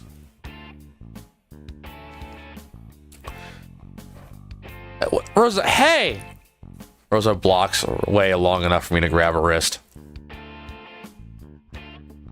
Trish glares at me with murderous intent. Try again another time. Oh no. I guess that's it then. She backs off into the crowd. Lucy, are you alright? Yeah. I think I need to get away from the crowd. I wave off Stella and Rosa and lead Lucy away into the hallway. Fucking hell, man. We find another corner near the bathrooms unpopulated aside from a few students passing by for smokes.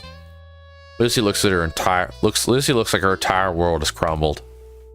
Are you alright? Let me help you. Anon, please.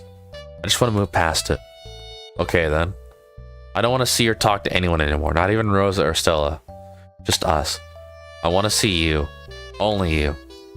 It's alright. You won't see anyone else anymore tonight. Lucy's chuckle is choked back as she offers me a strained smile. There, I did it again. I've ruined everything for everyone's again. How do I respond to that? None of this is your fault. She sighs. I need to go to the bathroom. It's okay. I'll get some water or something while you're in. It won't take a minute. Yeah, sure. Okay. Fucking hell, I hate Trish so much. And y'all might be going, well, what y'all did is you separated her. You separated them. No, I hated her from the very fucking beginning. The first moment I fucking saw her, I knew I wasn't gonna like her ass. And this further proves my point. God damn it. I watched her enter the restroom and re-enter the gym. I think there's lemonade. I think there's lemonade stuff by the food tables. Hey, you. Raptor Jesus on a cross, give me strength. Hey. Is Fang okay? No. Tell me about Fang. Are they happy? I say so. She and Nace are on speaking terms.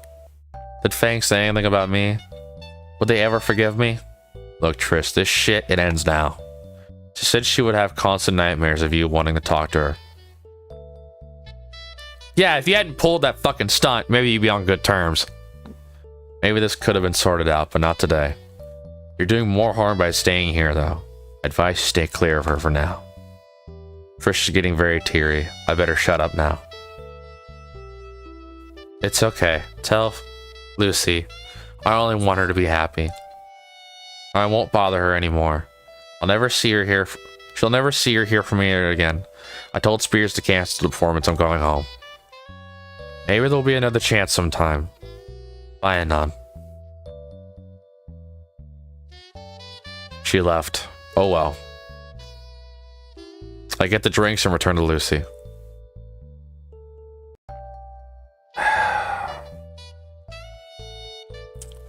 She downs the whole glass in one shot. You good? Yeah. Fuck. Splashing your face with water works wonders. I'm good to go. I look at the crowd gathering around the stage. Principal Spears moves the podium set there and taps on the microphone. Yeah, good to go. Speaking of, I want to get some fresh air. Oh no. He's gonna have to do the opera performance. Oh no. Well, I finally see a real smile from Lucy. Yeah, fresh air sounds pretty good right now. I hold my hand out and Lucy hands links with it.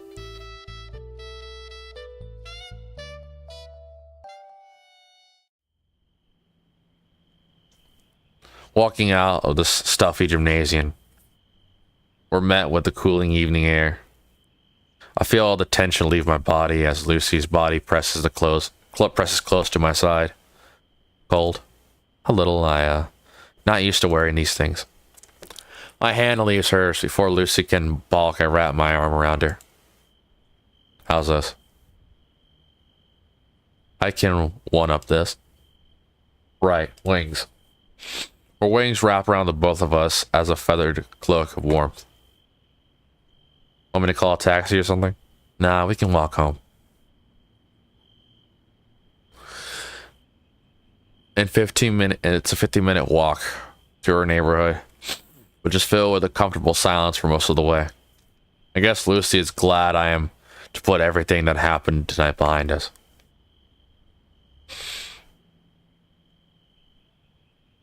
As we round the corner past the bus stop, I let out an audible groan as my eyes land on a particular cart. The same hot dog vendor from before, illuminated under the street light at the same spot. She notices almost immediately and begins wildly waving. Does she know you? I shrug and shake my head as we continue to approach the vendor. Well, if it isn't my favorite skinny and you brought your lady friend. It's like 10 at night, and you can't get that many customers this late, right? Hey, you're here, aren't you? Now, what can I get for you two lovebirds? Nothing says date night like some steaming hot Franks. I think we're good. We're just on our way back in. Fane's face glows bright red as she grasps her stomach. We left before we could eat, didn't we? Oops.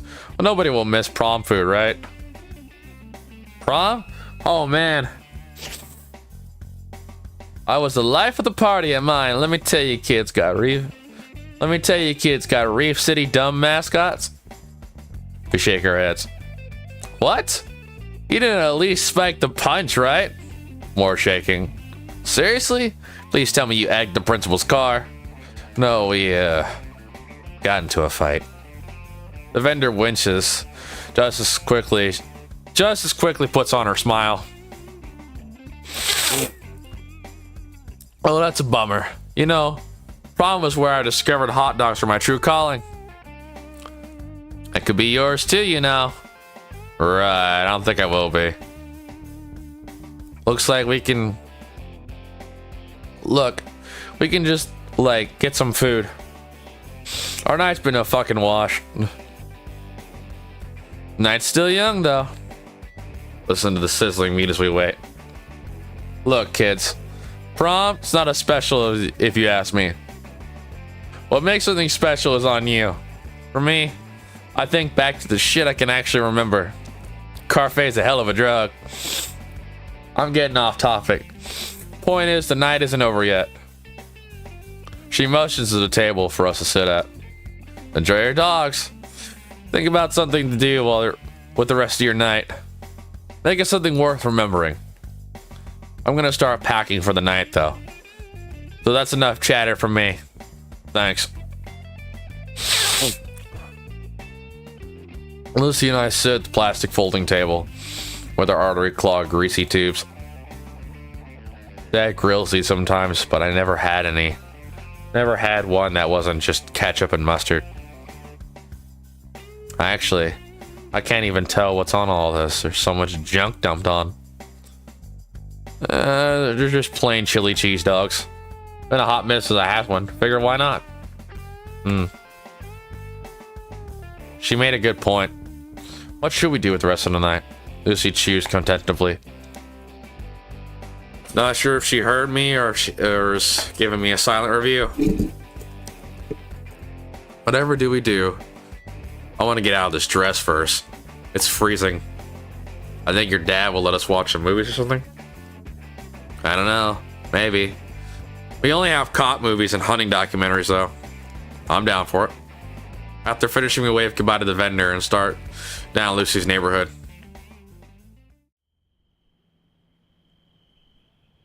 Oddly enough, there's no cars in the driveway when we arrive. You folks get groceries this late at night? They probably took the opportunity to go on a date themselves. Don't remember the last time they took the occasion, though. Been maybe 3 years. Lucy kicks over a rock in the walkway and gets the key taped under it. Your parents put it there instead of under the doormat? Nah, I put this here. They don't know about it. I get kicked out for the night one too many times. You find ways back in on your own. Lucy stresses. Oh, Jesus Christ. It's only been 2 hours, Steven. Come on. Lucy stretches when we walk in.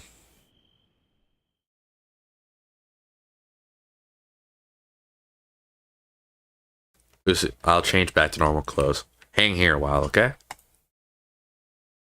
Don't give me the choice. You know exactly what choice I'm going to pick. I sit in my normal place on the couch when I notice the armchair. The now vacant armchair. That's for Lucy's dad only. Oh, how it calls to me. Don't. Oh. Phew, that's better. Anon. What are you doing up this late? Shit I would do. Hang on, let me read this right. Lucy, what are you doing up this late at night? You better not be listening to that ratchet again. Oh my god. Anon, get out of there before you leave your scent. Scent, you can't be serious. Hey, it's your head on the line. Nacier sat there once and ended up with a new scar. Suddenly I find myself sitting in a normal spot after all. Think they're actually on a date? If that's the case, the house is ours for at least an hour. Oh, sweet. We're gonna raid your dad's liquor cabinet then. He doesn't have one. Mom won't let him. Damn! Damn, he really is whipped. So, movie night then? Well, I was thinking. Lucy took a hold of the coffee table in the middle of the room and started pushing it aside. Oh no. Oh no, we know what's gonna happen. Why are you doing that? The living room more open. Lucy approaches the antique stereo in the corner. Oh. We're assuming it's for a dance? I was really looking forward to dancing with you tonight, Anon. Okay. We're clear. We're good, guys. We're all good. Devil damn it. Thought I managed to get out of that. But the look in Lucy's eyes. I nod my head. Yes, I've always wanted to try out Mom's lights. The music plays.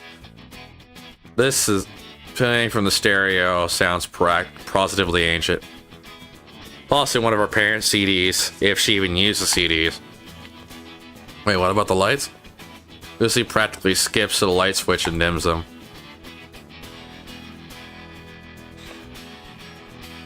She then flicks a hidden switch that casts the room in a hazy, violent glow. Oh, that's honestly cool. My eyes are drawn and the glowing markings all across her. Wow. Like what you see? She turns back to me, the anticipation in her eyes make me feel even more nervous. Shit, just as I remembered. Just so you know, I can't dance. And I mean, I really can't dance. Like a quadriplegic with Down syndrome can't dance. But yes, I've been waiting since forever. And class of mine. Lucy doesn't seem bothered at all with how moist my palms are. We moved to the impromptu dance floor, hand in hand, until we managed to find an open space. Right, okay, like this? Right. Right hand on her hip, I think. I'll try to take her right hand with my left, but Lucy shakes her head. Both her arms wrapped loosely around my neck. Lucy's body is pressed against mine, the contours of her lithe frame fitting very well with mine. Oh hey, those alarms aren't broken. Our left hand is on her hip too. Now I can't stop thinking about it. How Lucy molds against my body near perfectly. Just follow my lead, okay? Mom gave me some lessons. I nod stiffly. Lucy mutters a 1-2 count before taking... Or say it real quick. Lucy mutters a 1-2 count before taking a left step back. Our right foot follows and lands on her toes. Ow! Sorry. No. Don't worry. Just slowly, okay? Yeah, okay. Lucy repeats a step back and I manage to step forward and manage somehow. Then she steps to the side and I try to follow. Awkward steps continue like this. A couple successful steps and then I ruin it with a heavy step on her dainty toes. But slowly those failures are less and less common. By the third song, Lucy and I finally manage a basic waltz. As the night goes on, the dance becomes more natural. In the light of various strobes, I'm able to relish in the moment being this close face to face.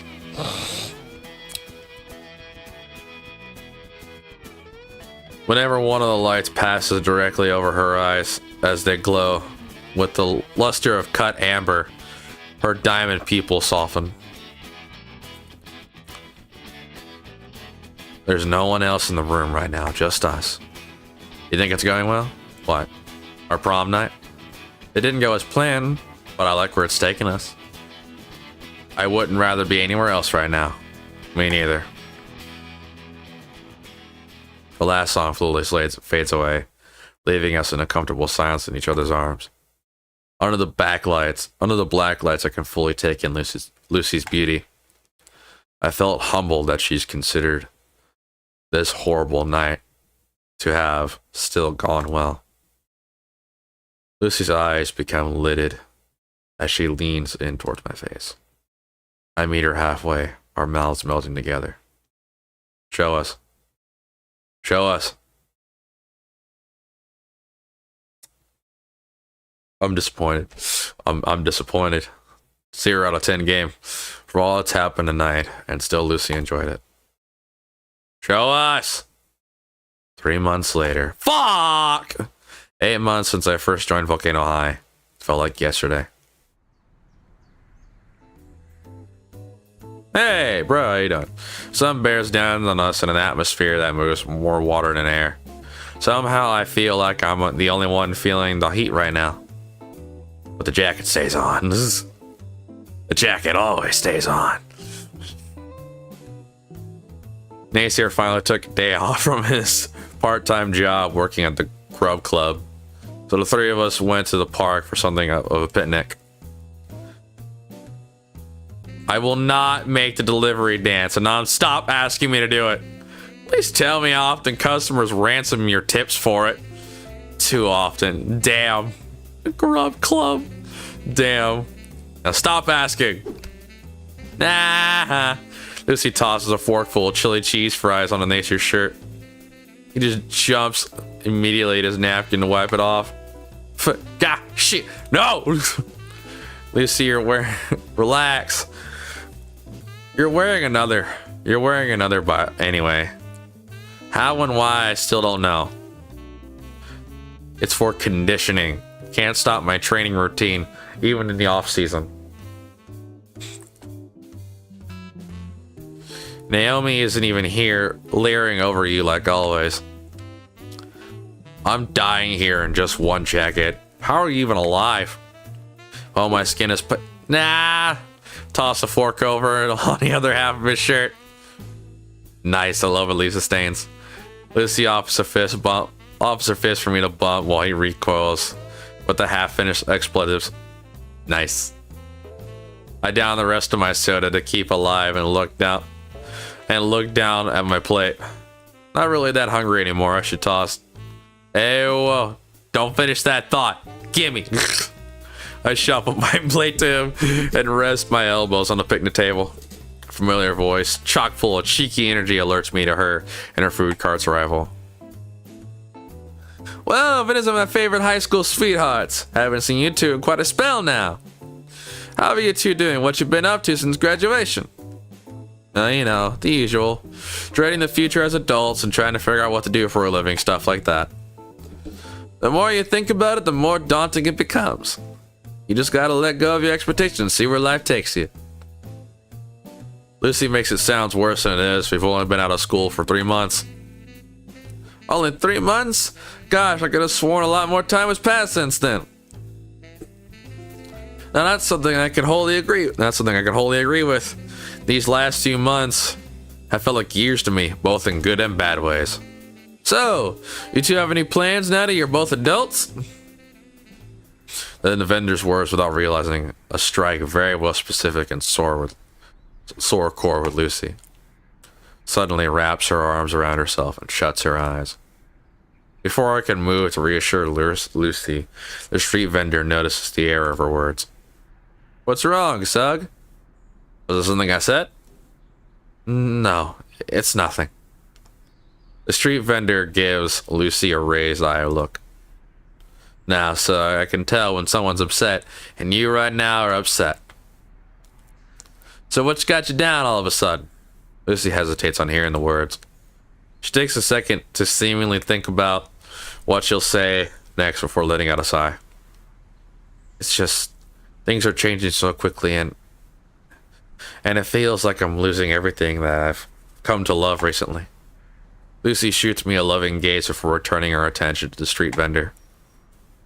There's also the fact that I'll be so alone. You alone? What about that hunk of a boyfriend standing next to you right now?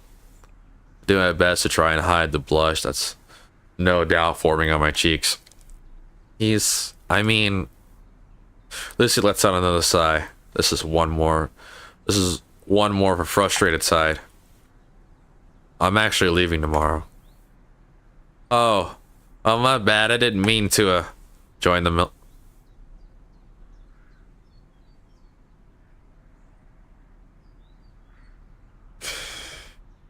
join the military. I hadn't wanted to bring this up here on my last day with Lucy, and I could have. Yeah, he'll be gone, and I cut off contact with some people. How you felt with your old friends? Lucy gives the street vendor a sad nod. I didn't really have any plans for the future.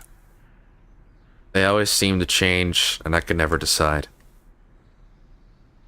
The street vendor gives my girlfriend a soft, understanding look as she places her tongs and walks around her food cart so that she's standing side by side with Lucy. I lost contact with my old high school friends as well, so don't go thinking that anything's your fault. From what I see here, you still have what's most important. He gestures to me and then the naysayer, who looks up from the remains of my leftovers like a deer being caught in headlights. You got those from Berta, right? You know she puts on sawdust in the fryer to save money. Anyway, don't fret about friends or people. Don't fret about friends or people you've lost along the way.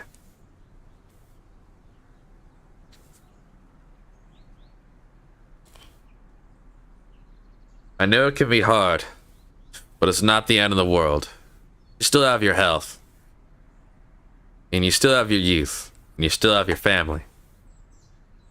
The street vendor turned her gaze back to me and gives me a smile. You haven't managed to scare me off. You haven't managed to scare me off all these years. Why I stop you now? Oh, look at me getting sentimental like I'm my grandma. I shouldn't be gushing like this. Your situation is probably much more complex than I think. No, that helps. You're right.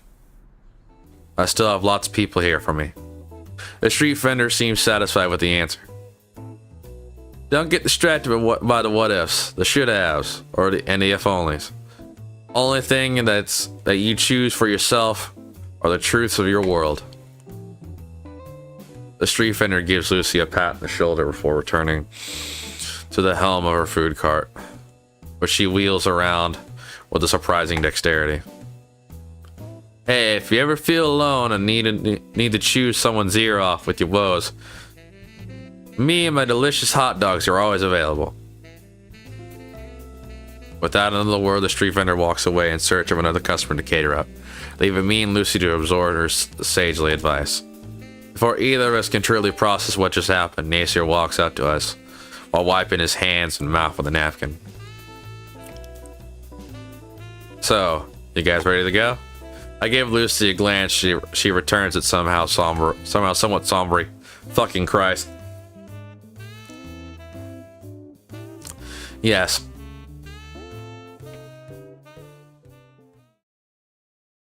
Oh, what the fuck? Oh, yeah, that's right. Lucy kicked it. I was like, what happened to your car? Nancy drives us back to my place in relative silence. He stops in front of my block and unlocks the doors. See you tomorrow, man. Yeah. Well, enjoy your last night together. Lucy and I step out of the car. He speeds away like normal. Fuck. I've already shipped everything important back home and donated the books. And the TV, even the TV's gone. All remains are the basic commodities of this place. The place came with. But with Lucy here, it doesn't feel nearly as depressing as I thought it'd be. She must have heard this as she pressed closer to me, her head resting on my shoulder. I can rent a movie on my phone for tonight. That sound like a plan? Actually, I want to look back through the pictures we took together. I nod in response. We curl together on my bed, staring at Lucy's phone app. Summer was well spent. Lucy and I got to go all over town.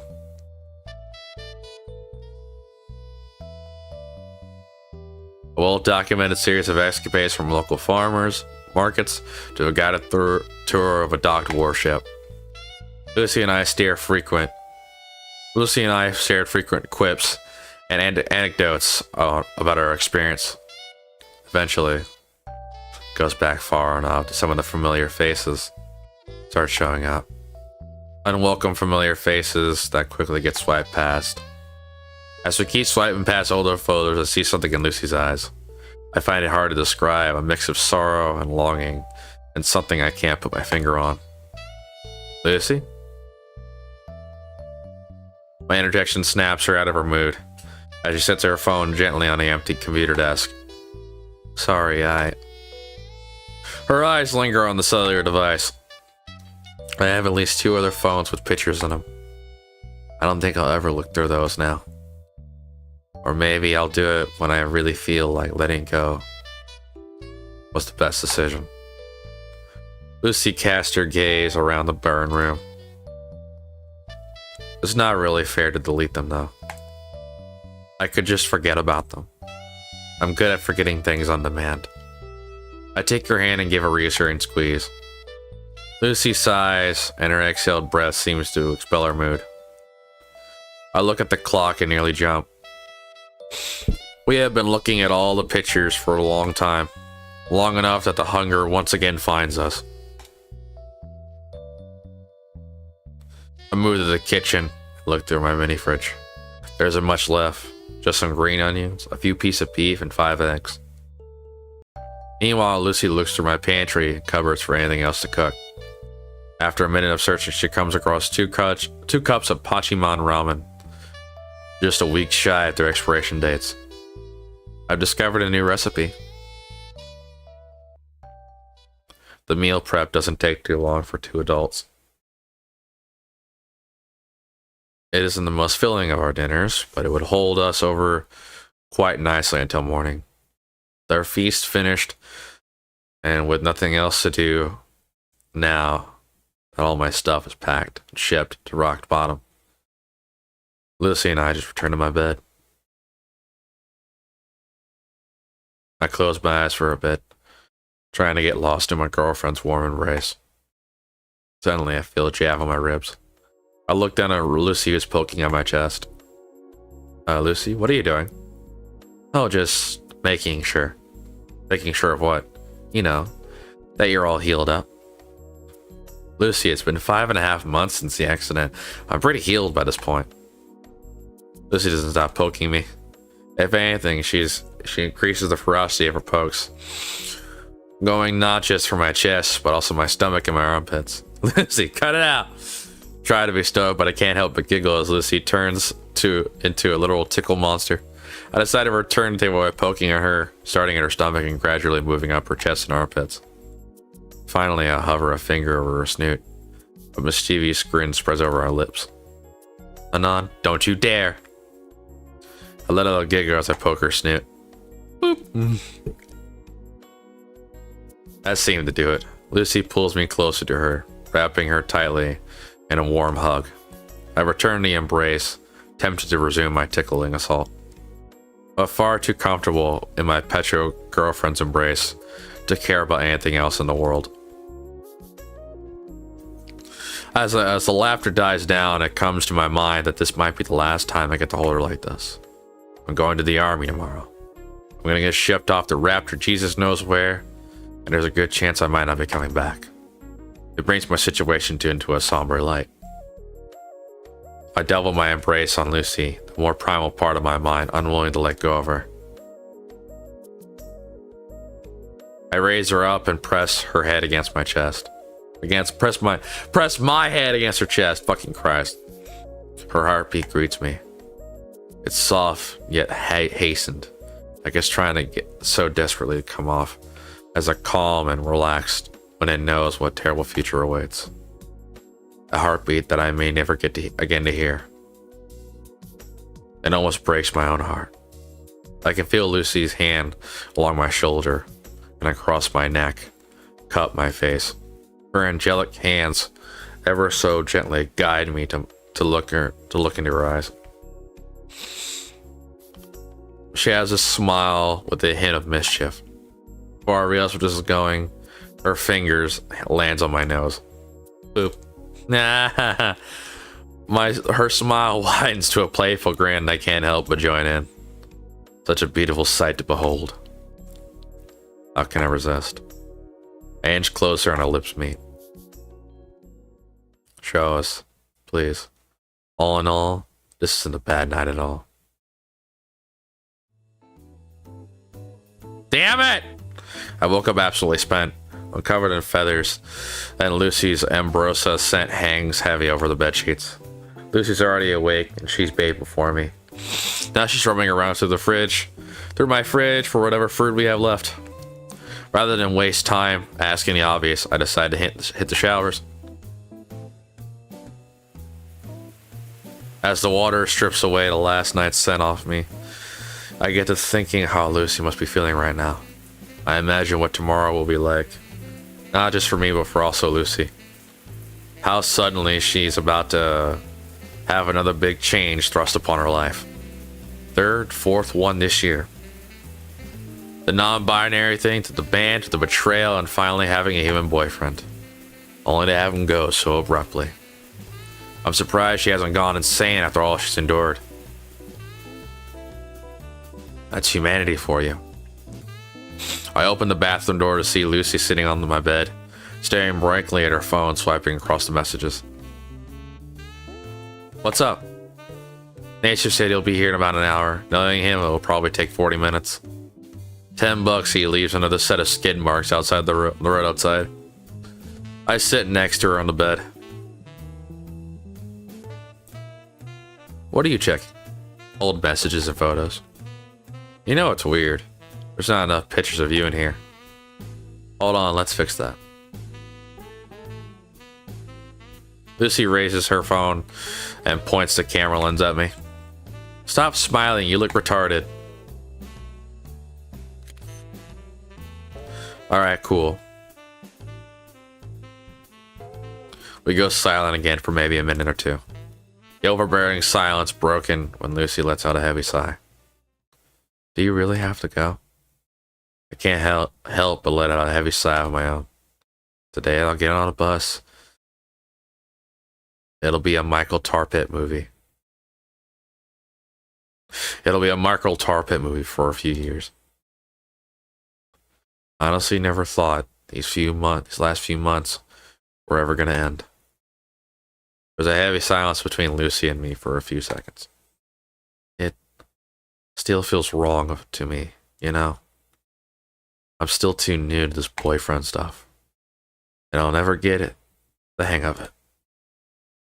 That if only I had a few more months of practice, maybe I could be better at it. Lucy lets out a short snort. I mean, you're not that bad at it. Most of the time, anyway. I let out a single bitter chuckle. Must have been the single most boring guy you've ever dated. Lucy lightly punches me on the shoulder. That's bullshit and you know it. If anything, I'm the boring one. Lucy deflates as she grabs onto her right arm. I mean, take away my spikes, my wristbands, and the stompers, what do you have? A wonderful girl that single-handedly changed my life. Huh? Goddamn mumbling. I never really thought about it. I suppose you're trying hard to being tough was endearing to me. At least you weren't physically assaulting me. There was something else though. I knew it when we were talking on the rooftop. I wish I knew that was it. I wish I knew what that was. Lucy cringed And her hands... Hold on. Fucking Christ. My mind is shutting down already. Oh, God. Oh, God. I'm like Shotgun. Where's my Subway Surfers? Fuck. Her hands moving to cover her face. The emotions wore across her face as she tried to form coherent words. I can't stop wondering what you saw in me back then. And all this time we've been hanging out, I still can't comprehend why you stuck around us. Me. I consider for a moment. Memory smashes its way to the forefront of my thoughts. Glancing at her for a moment, the expression on her face reminds me of something. It's probably just a leftover embarrassment from the concert, but she seems to have lost the look on her face. Or maybe it was confusion, or a mix of the two. Either way, there's something on her mind. I can't help but think that must have been how I looked on my first day. I think I felt like you.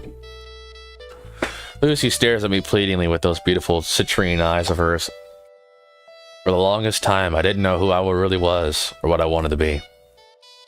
I tightened my grip on Lucy's hand and stared deep into her eyes. Lucy, whatever you want to do. Lucy, in response, glances away in what almost feels like shame. Almost instantly, I realize why. Okay, I'm recording. Good. It was your idea. The two of us wanted so badly to avoid the subject, and yet here I was, dredging it up and twisting the metaphorical knife deeper into the wound. I'm sorry. I didn't mean to bring her up. Please, don't think about Trish that way. She's not at fault. I'm just a fucking idiot. Lucy.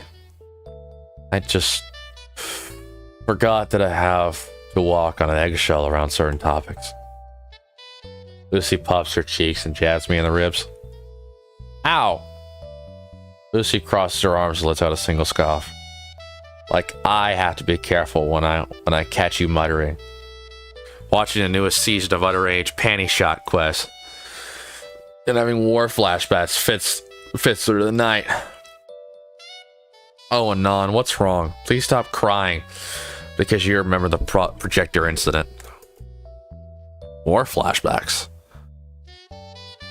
I won't go to war for at least a month after I pass boot camp, assuming I'll pass it, that is. Lucy raises an eyebrow. Rock bottom, war, Vietnam, you know what I'm saying. I move on, okay? Just like how you moved on from the non-binary liberal Trish Mulletism, right? Who said I did? Uh-oh. Lucy unfolds her arms and puts her hand on her head.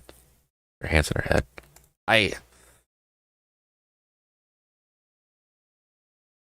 I didn't work out as a tough person. I didn't work out as a big musician. I sure as hell didn't work out as a good girlfriend. Look at us. This whole thing is making everyone's lives around me hell. Testing the waters, identifying my gender. It was a complete disaster. You really can't compare the damage I did to myself to you jerking off to cartoons, okay? Whoa, wait. Did I say that? Oh, fuck. Lucy's eyes widen in horror as she face palms and falls back onto the bed. Fuck. I might have said too much. Already ruined our last day together with stories from when I was just a shit person. Lucy's eyes starts to shimmer. Hey, it's fun to compare. I still like you, so I guess girls have it easier. Lucy picks herself up and gives me a narrow-eyed stare. You just like me? Her eyes droop, so do her shoulders. I'm not certain if she's serious. But she suddenly tosses herself in my arms. She puts her whole weight into her embrace, almost like she wants to tackle me.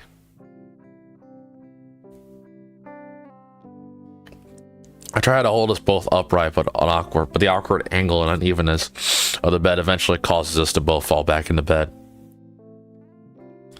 The world really disappears when we're like this, something I'm infinitely glad for. Anon, do you like me better the way I was before? Or do you like me better for who I am now? I say my next word without hesitation. You're much better now. not cutting weeds in my eyes and kicking me in the face. Though I guess you miss your old life. Must feel like a killjoy in comparison. Lucy slides her head over my shoulder and wraps her arms up from underneath me. I don't care about that. This is so much better. I don't like being forced to care about something I'm usually indifferent towards, or pay attention to what someone thinks is important than what I'm already thinking about. I just want to figure it out on my own, you know?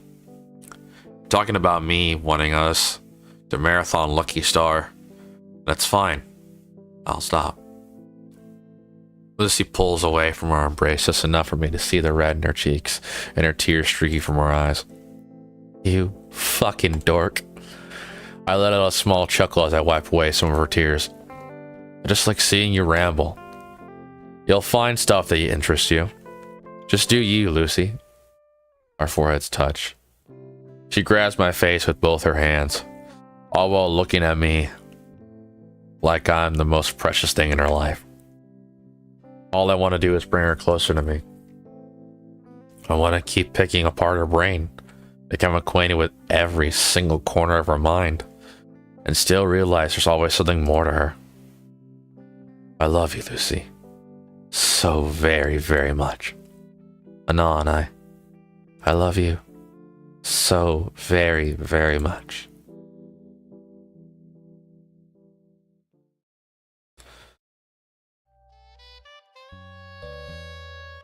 Nasir somehow managed to defy our expectations by being late for once.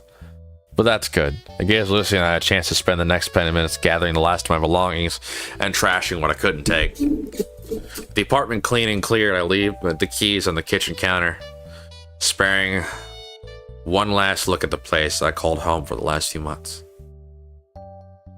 As much as it sucked, the tiny excuse of a flat had been my sanctuary. Now that I was leaving it, part of me felt like I was losing a friend.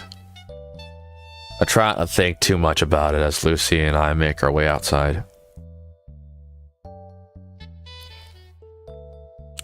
Nasir isn't here yet, so we ended up standing by the apartment lobby with nothing but our thoughts. Part of me thanked Nasir for his lateness. It gave Lucy and I more time together. Lucy is the first to speak up and break the silence between us. What am I gonna do when you're gone? Lucy's words surprised me, but I'm ready to answer this time. You'll make it, Lucy. You're the only smart person I know. Lucy gives me a deadpan look. I'm being serious here, Anon. So am I. You're capable of so much. Lucy bashfully turns her head away, appreciating the compliment. Thanks, but what about you? You barely survived the stairs. Can't help but roll my eyes at Lucy's words. Thanks for having so much faith in me. Subconsciously, I let out a sigh. I know you'll have plenty of fun getting back to your own life, especially since there's no semesters in the fall to hold you back. The mosh pits will not be as entertaining without you fumbling around awkwardly in them. I could do without them. You, on the other hand, seem eager to go back to that. What do you mean? Back to the mosh pits, meeting strange people, having fun, maybe going for that solo career I know you can achieve. Sobering thought races to the forefront of my mind. We might not see each other again. The possibility of that. I don't want to hold you back or make you waste your life waiting for me. Lucy got better, so should I too. But I'll never forget you, Lucy. Never. Lucy stirs like she's got stabbed in the heart. Fuck. That hurts like hell. It's not like that at all.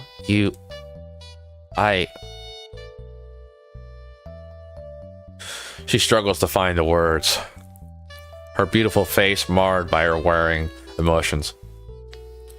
Lucy, it's okay. I take her hand gently on mine, which seems to settle her thoughts at last. At last, Lucy let out a soft sigh. When I laid on you all that bunch of bullshit, when I opened up on you on the roof, My baggage. You thought the worst of me, didn't you? All the questionable and weird shit I must have done back then that resulted in me. I thought I could be a better man and not judge you. And that was still you, though. That's what I came to care for. It's all in the past, then. The painful tone in her voice makes my heart ache. Lucy, you're still you. She looks really conflicted on the inside, like she's been holding back to something. Anon, please just know it doesn't matter now, alright? I hate what I did so much. I'm willing to pretend absolutely none of that happened. Her voice cuts out as she chews on her bottom lip. Afraid of her memories will be painful. But for me,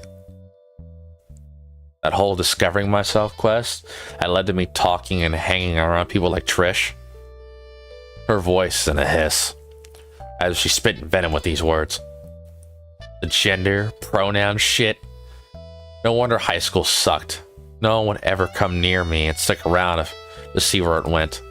I was so shitty to everyone that didn't get it. And the people that begged me to be like them. They didn't care about me either. She growls. Tears threaten to fall from her eyes. It was always a competition to see who had the worst baggage.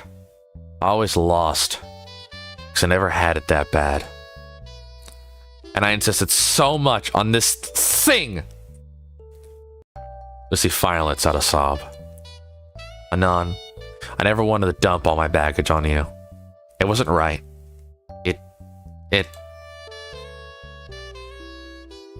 I draw her closer, my hand rubbing the space between her wings soothingly.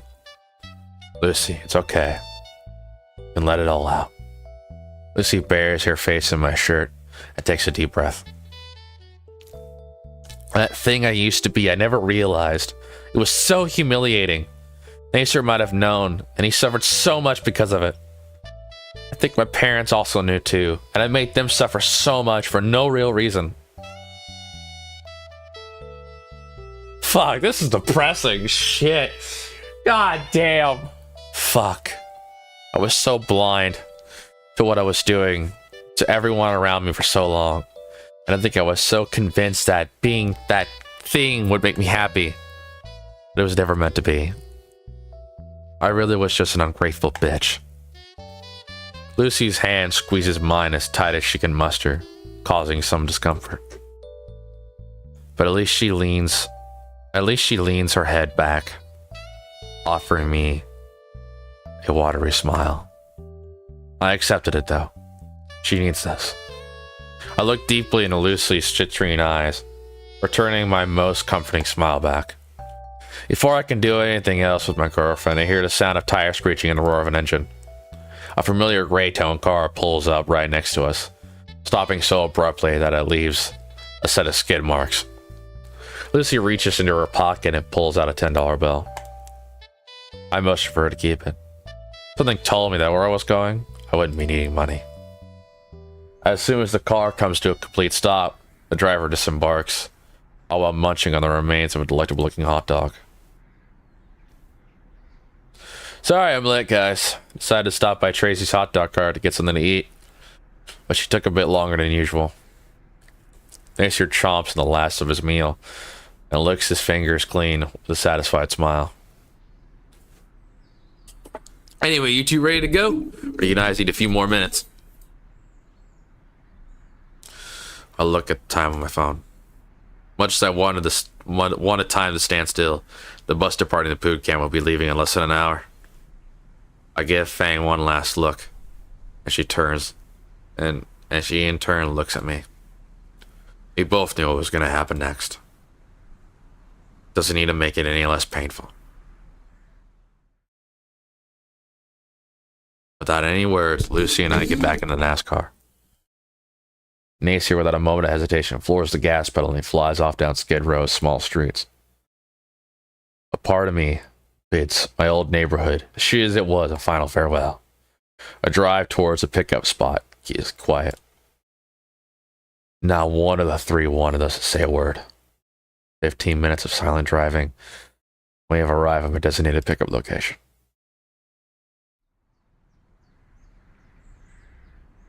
The three of us get out the NASCAR, standing around the bus stop waiting for the inevitable. Lucy mentioned needing to do something. Heading into the office.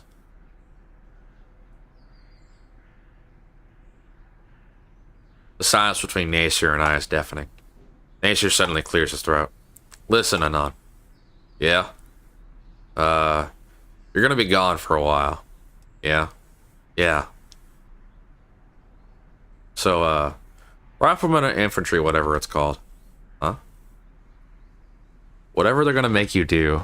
Something like digging ditches. Not to come off as rude or anything. I sigh and shake my head. At least he was starting to catch his poor words now. I mean, yeah, I'll be doing that. But hey, they take me off the... But hey, they had me take an ASVAB test and they wanted me to do some more mechanical stuff. I think the code thing was 12K, 19K. That sounds familiar. What was 12K, 19K?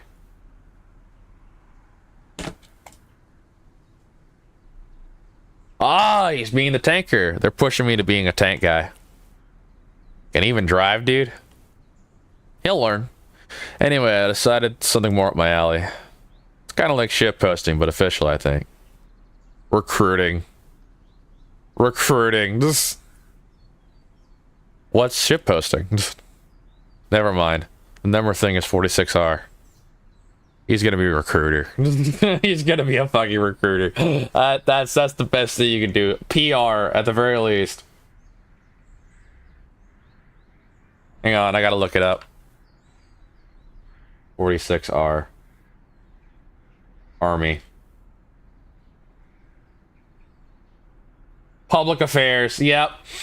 Yeah, he's gonna be a recruiter. Oh god, it's gonna be funny. 46R, that's funny. That's what I thought it was. Recruiting or public affairs. It was either or. Nasir nods his head and looks off. Or the silence gets set in again. Nasir speaks up, his voice carrying a tone of relief. I've been meaning to say for a while. Thanks, Anon. I mean it. I didn't know what I was doing for a while. If you didn't take a hit and get us together at Moe's, I'd still be feeling sorry for myself like some loser. Honestly, I'd still be scared. I'd still be that scared little kid stressing over being something I didn't need to be. I didn't do too much at all. It was Mo and Rosa, really. It was you and Lucy that patched things up, and I'm glad you guys made amends. Nasir gives me a surprised look, but he smiles and nods. We hear an unmistakable roar of a city bus overpowering the other cars as it turns onto the streets. It's still a few lights away, though, so Nasir gets back to the driver's seat and leaves Lucy and I alone. My bro. Lucy had come back at some point. I was kind of happy she kept quiet to give me and Nasir a moment. All this time we avoided saying goodbye to each other, but eventually it has to happen. Lucy. Anon. A horrifying tugging pain hits me in the chest. You'll be fine when I'm gone, right? Yeah. I seriously had no idea what was going to happen to her. I ripped her hand and I thought that something might bad happen to her. But still. Can you promise me that if I do see you again, that you'll be a better person? Us both. Be better persons. Okay. I'll be a better person. But you have to promise me something too. That you'll come back. I mutter. Okay. She mutters. Okay, good. It's settled then. Aww. We hugged once again, but she put some serious muscle into it. I reciprocate. I want to feel the imprint of our embrace for hours. Our hearts racing, stronger. The bus driver grows impatient and starts honking. The time has come. Sure enough, I was still feeling Lucy's hug after we separated. Nasir rolls down the window of the car. Good luck, man. Same, man. I gripped his hand. He squeezed my hand in return, then recoiled. My grip was stronger than he was anticipating.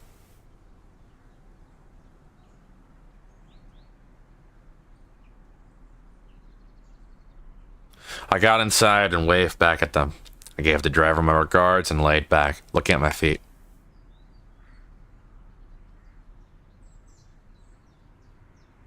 That's not easy. That's not easy at all. Not the game, but just that whole army thing. That's not easy. I must have thought about it, a lot of things then. Like, what if I just jumped out the window and ran to her?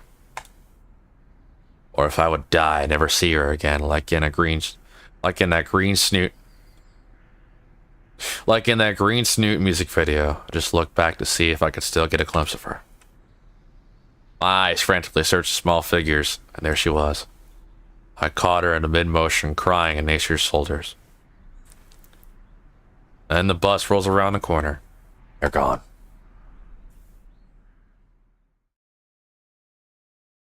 Vanished from each other's lives. I was dropped out of a hotel with other dudes. Surprisingly, a diverse crowd of human and dinosaurs conversed. We waited there for another bus took us to an airport.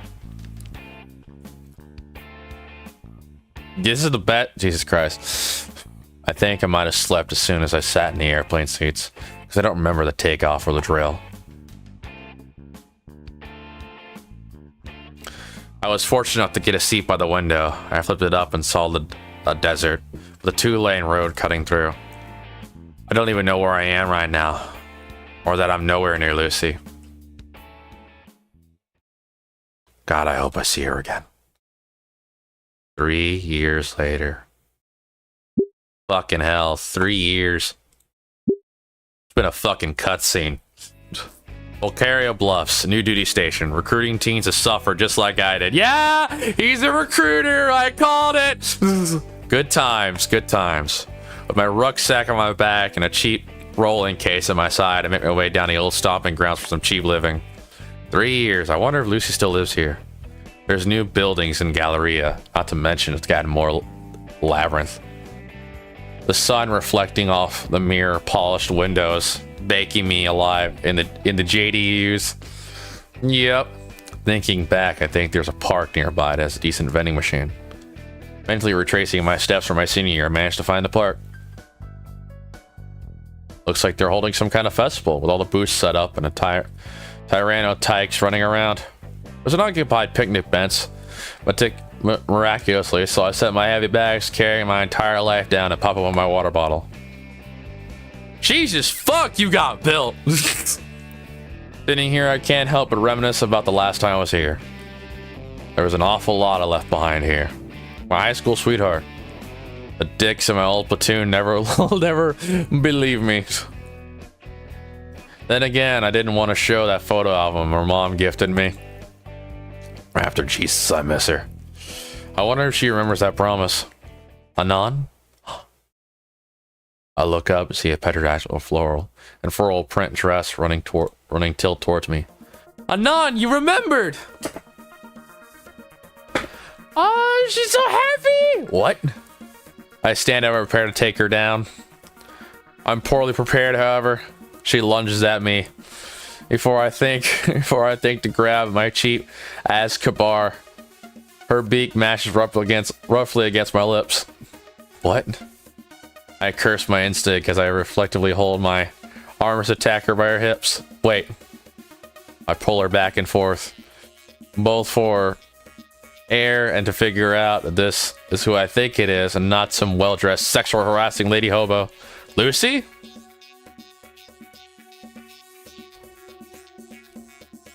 You remembered our promise. Right. Yeah, the promise. That I'd come back and be with you. How could I forget? I finally have a chance to take Lucy in. Gone is the halter top, torn jeans, and spike hornband. In their place is a simple golden sundress. Ah, the sundress. There is a secret about the sundress, and I am about to tell you what that is. You ready? A large ribbon tie around her head crest, leaning for the world like a pair of red bunny ears. Her hand remains on my shoulder. I can see that she's checking me out now. I'm proud to say I'm no longer a lanklet, especially with how my uniform blouse rolled up sleeves feel like they're cutting off my blood flow to my hands. You really changed since I last saw you, Anon. I'm so glad you're safe after all these years. I got so worried for you. What if something happened overseas? What if you got lost or hurt?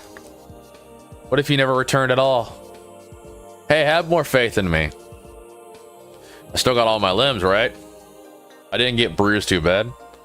Like, remember that time when I fell down the stairs? I'm pretty indestructible, yeah. Maybe I'll wait before showing my scars.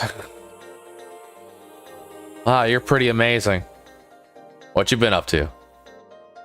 Oh, I got my associates then. Miss Lucy! Fang shrugs. Then this. A little T-Rex runs up to the table. Miss Lucy, Miss Lucy. Now, Vince, there's no need to yell this close. What's wrong? I was playing with Jared and he said that the earthquake happened and my mommy gets out of bed. Oh, tell him it's not true. Tell him that his mom is a secret daddy that she doesn't tell anyone about. Anon. Okay. Oh no, you don't. Jared, get over here. Guess you became a teacher. After clearing up the squabble, Lucy slumps over the picnic table again. Want me to get you a water bottle or something? No thanks, had some lemonade earlier. The fair's some annual town hunting celebration. This year the people in charge had extra funding. So today they're letting some of the local schools have field trips here free of charge. Need another chaperone? Well, I'd love to. My parents get really upset about this sort of thing. You have to be qualified or certified to look after these guys.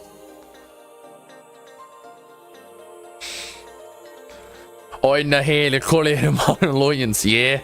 Pretty bunkers, yes. I chuckle aloud at my own silly accent. Lucy giggles echo my mirth. Lucy giggles slowly melt away, and a trickling tear leaves from her eye. You're really back. Her arms wraps around me tightly, as if I'll disappear any moment. My hand rubs comforting circles around her back, soothing her. Yeah, I'm back, Lucy. I'm surprised you waited for me here. Of course. That promise means the world to me, Anon. We stay embraced in the hot sun for just a moment longer before I let go again. Lucy's gaze lingers on the children, her eyebrows knit together in contemplation. Look at them, Anon. Veins point towards the skid screaming and falling over each other. We were all like this at some point. Stupid? Yeah, no, I mean careless, innocent. Suppose we were. She lets out a sigh. One day we're gonna start thinking, doing all the wrong things. We thought and we did. Let me retry that. One day we're gonna start thinking and doing all the wrong things we thought and did when we were teenagers. I wish I could stop it from happening. They're perfect just like us.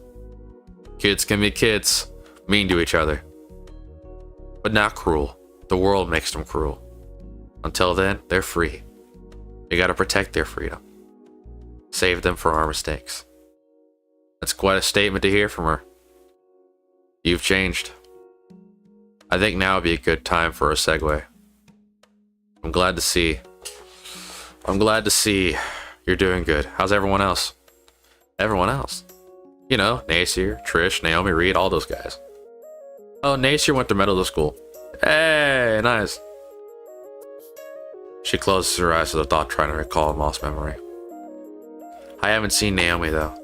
And the others? Haven't seen them since either. But you're here now. Now that you're back, I'm never letting you go again. I'm not going anywhere, sweet tooth. Lucy rolls her eyes. You know, if you had said that back then, I'd have hit you. I'd have hit you. Yeah. And I've just done it again, just because you're cute when you're annoyed. Guess we've both changed since then. Yeah, they've become adults. Yeah, how so? I mean, when I first enrolled, I had every intention of laying low and not sticking out. I didn't care about making friends as long as it suited that goal. As long as I didn't get bullied anymore, I was glad to just blend in. Guess that plan fell apart. It did, yeah. I kind of blame you for that development. Huh, I made you care about people. You did. A few kids chase each other around the table. You get any break time today? I love to check out the town and see what else is different. I love to too. I'll go ask. I'm gonna get a few minutes to step away. Yeah, we can go check Volcano High again for old time's sake. She froze for a second. I'd rather not Volcano High. Too many bad memories. Lucy ended up getting the rest of the day off from her supervisors. I was surprised by how understanding they were once they saw me. They said I deserved it after a hard day at work. You look exhausted dealing with the ankle biters. Not at all, truth be told. Anon, I love doing what I do.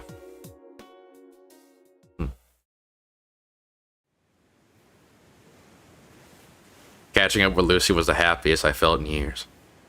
Memories I came rushing back as we walked under the hot sun. So you don't know all about Reed and Trish are doing? Oh, when was the last time I spoke with them? I hope Trish is alright. The two of you were friends for the longest time. I guess I didn't feel the need to see them again.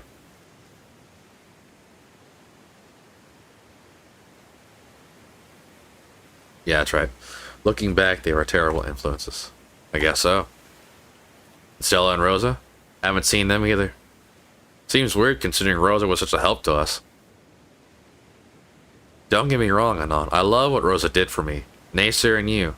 But I guess just didn't need to see her anymore. I didn't want to see anyone else for that matter. You must have had friends in the army, back at Rock Bottom, or even before that, right? They're all gone from your life too. There's nothing wrong with that. That actually fucking hurt.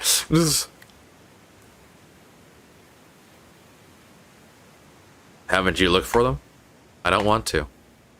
The scenery here seems familiar. Oh, this is my old path to school. Maybe I'll get to see it after all. Let's turn away. To Moe's or somewhere. I wanted to see the school again, though. No, Anon. Seems like we'll just repeat each other. And get upset over nothing. I apologize. Sorry, I just don't want to remember Volcano High. I did too much dumb stuff there, you know? I just want to forget all that happened. Moe's is fine, too. I do want to see how that fossil is doing. Actually, Moe retired. He sold his franchise. Oh. Well, we can still go check it out. Took a while to get there. Getting to be nearly 5 when we arrived at Moe's. We ordered our usual and picked a table. I could see the old piano in my peripheral vision. I've been asking so much about what you're doing now. What happened while I was away? I remembered your promise. I tried improving myself, like really tried. Things kept getting difficult. For a while I gave up. There was times I'd cry. I would think back to when you were here and miss you so much. I don't want to worry you with the details of what I was doing, of what I did during that time, but I guess I realized something. All this time I was a huge dick to my family. I idolized things too much and lashed out at them for not being on the same page as me. I wanted to be a rock star, so I wanted them to behave a certain way, I think, that would fit that lifestyle. I was being unfair and unrealistic towards them. I wanted them to hate me, and somehow I thought that was going to further my career. Looks like it worked for a lot of famous people.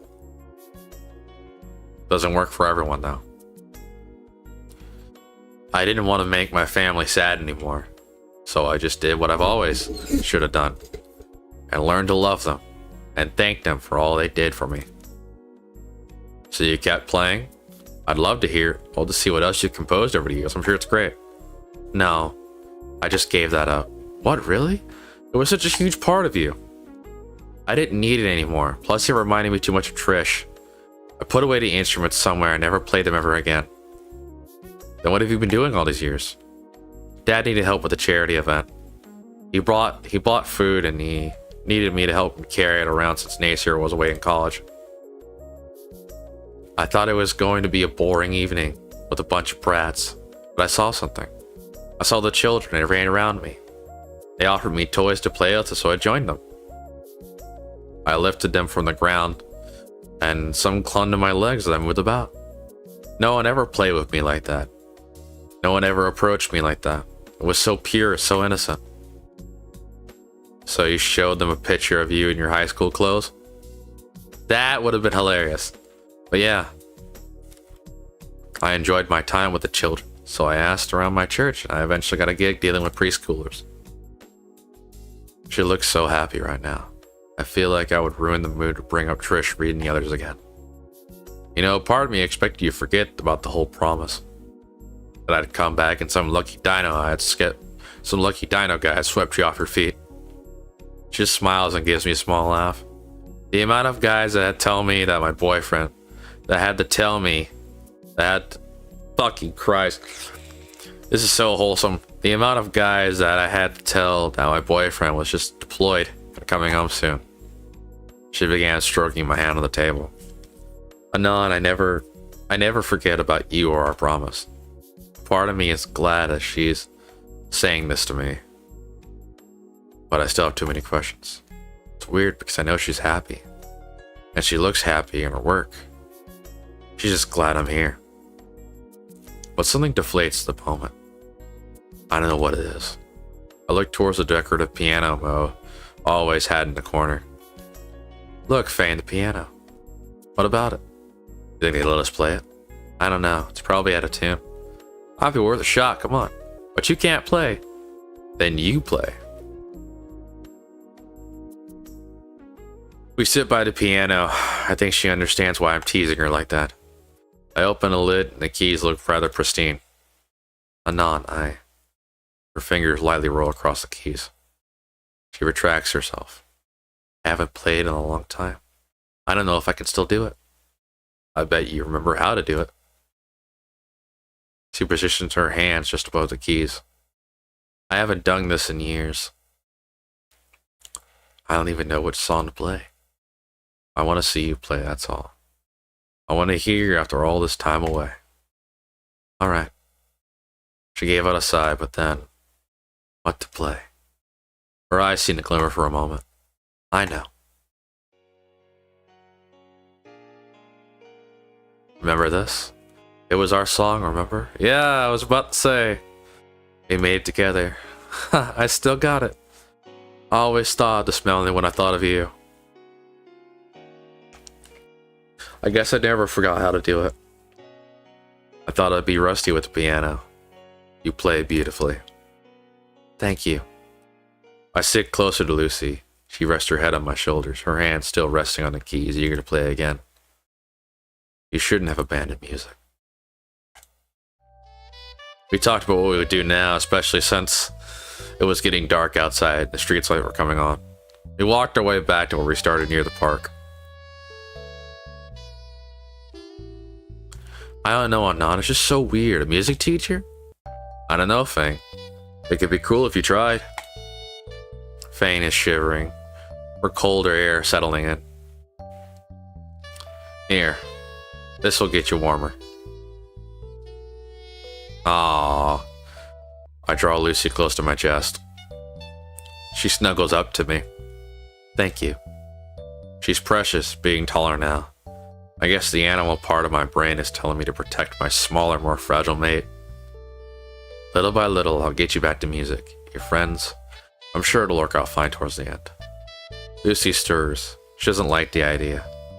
Anon, please don't ask me to do that. I'm not ready. How are you not ready?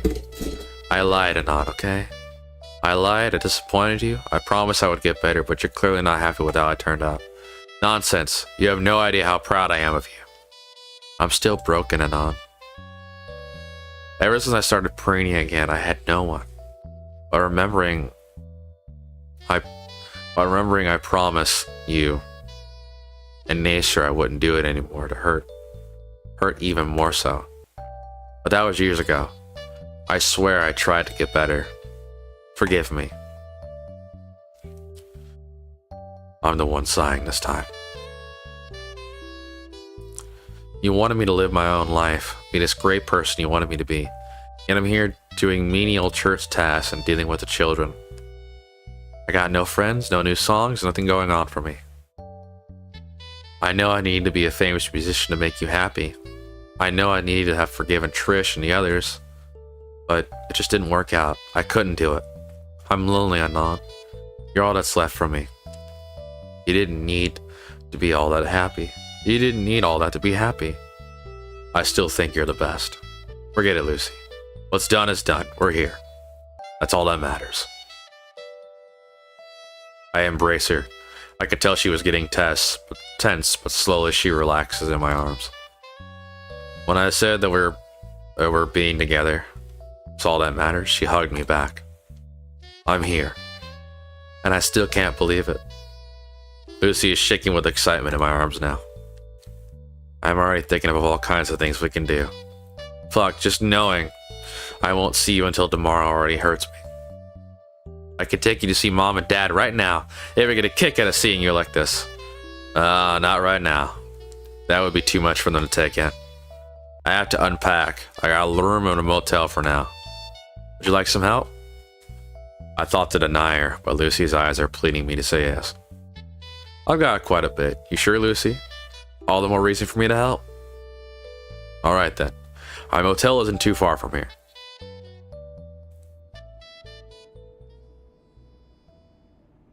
I wasn't kidding when I said it was a lot to unpack.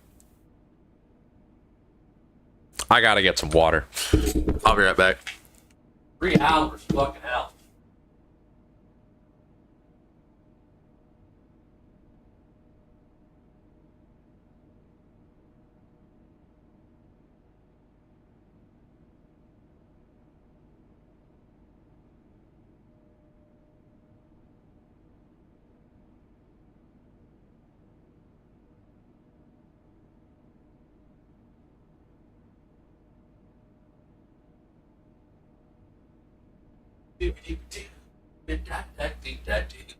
Water. Cold water. Got to clean up the fridge. Let's see. Yes. Between all the luggage I had brought back with me and the heavier memories of my time spent in the arid deserts, I saw and felt a different side of Lucy I'd partially forgotten. Tender hands rubbing soothingly across the scars, now littered across my chest. Ah! No! I didn't ask for Xbox. Fuck.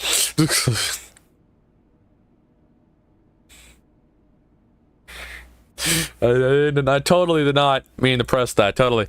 I did not mean to press the Xbox button on my taskbar. Whoops. Oops. We stayed until the warm morning glow of dawn lit the messy hotel room. Clothes, paperwork, useless knickknacks I collected were scattered everywhere in organized chaos. And yet, I never felt more rest and at peace with the world than with Lucy cuddled up next to me. A peace shattered by my stomach demanding sustenance loudly. How about we get some breakfast, my treat? A breakfast date sounds nice. Say, how about we invite my family? I'm sure Mom would love to see you again. Probably would too, however. I'd rather spend it with just you, Lucy. I grin as I watched Lucy's face turn beet red. You were never this much of a smooth talker, Anon. Fine. But I definitely want them to see you. Tomorrow? Fuck. Tomorrow then? Tomorrow. I'll tell them first. Get them hyped to see you. That would be great. So tomorrow then. Tomorrow, yes.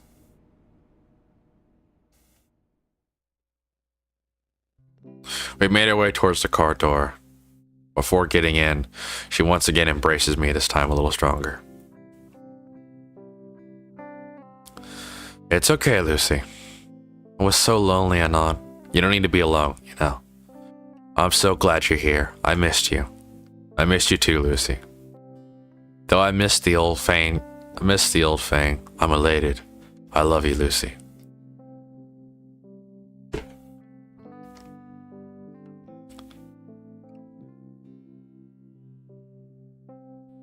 No shit.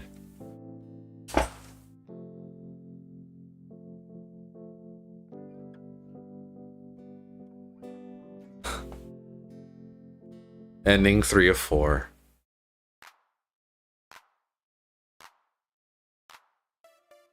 That.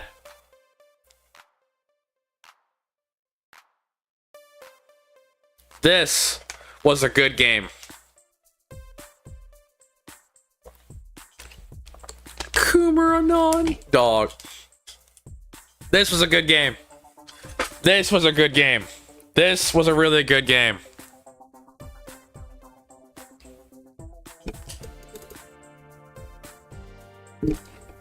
This was a good game. I love this game. Am I gonna go back for the other endings? Fuck no. No, fuck that.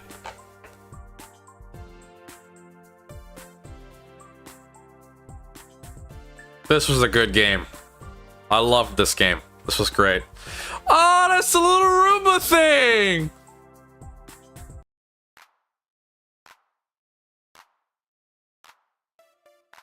That's the little fucking Roomba thing. The end.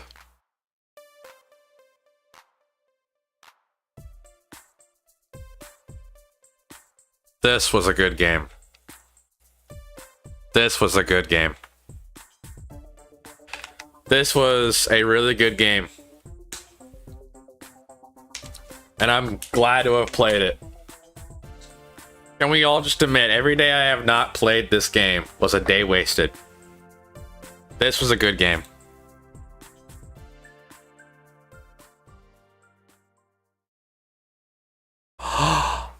Oh, that's so cool. Oh, and there's I think that's Nasir. I don't know. Oof.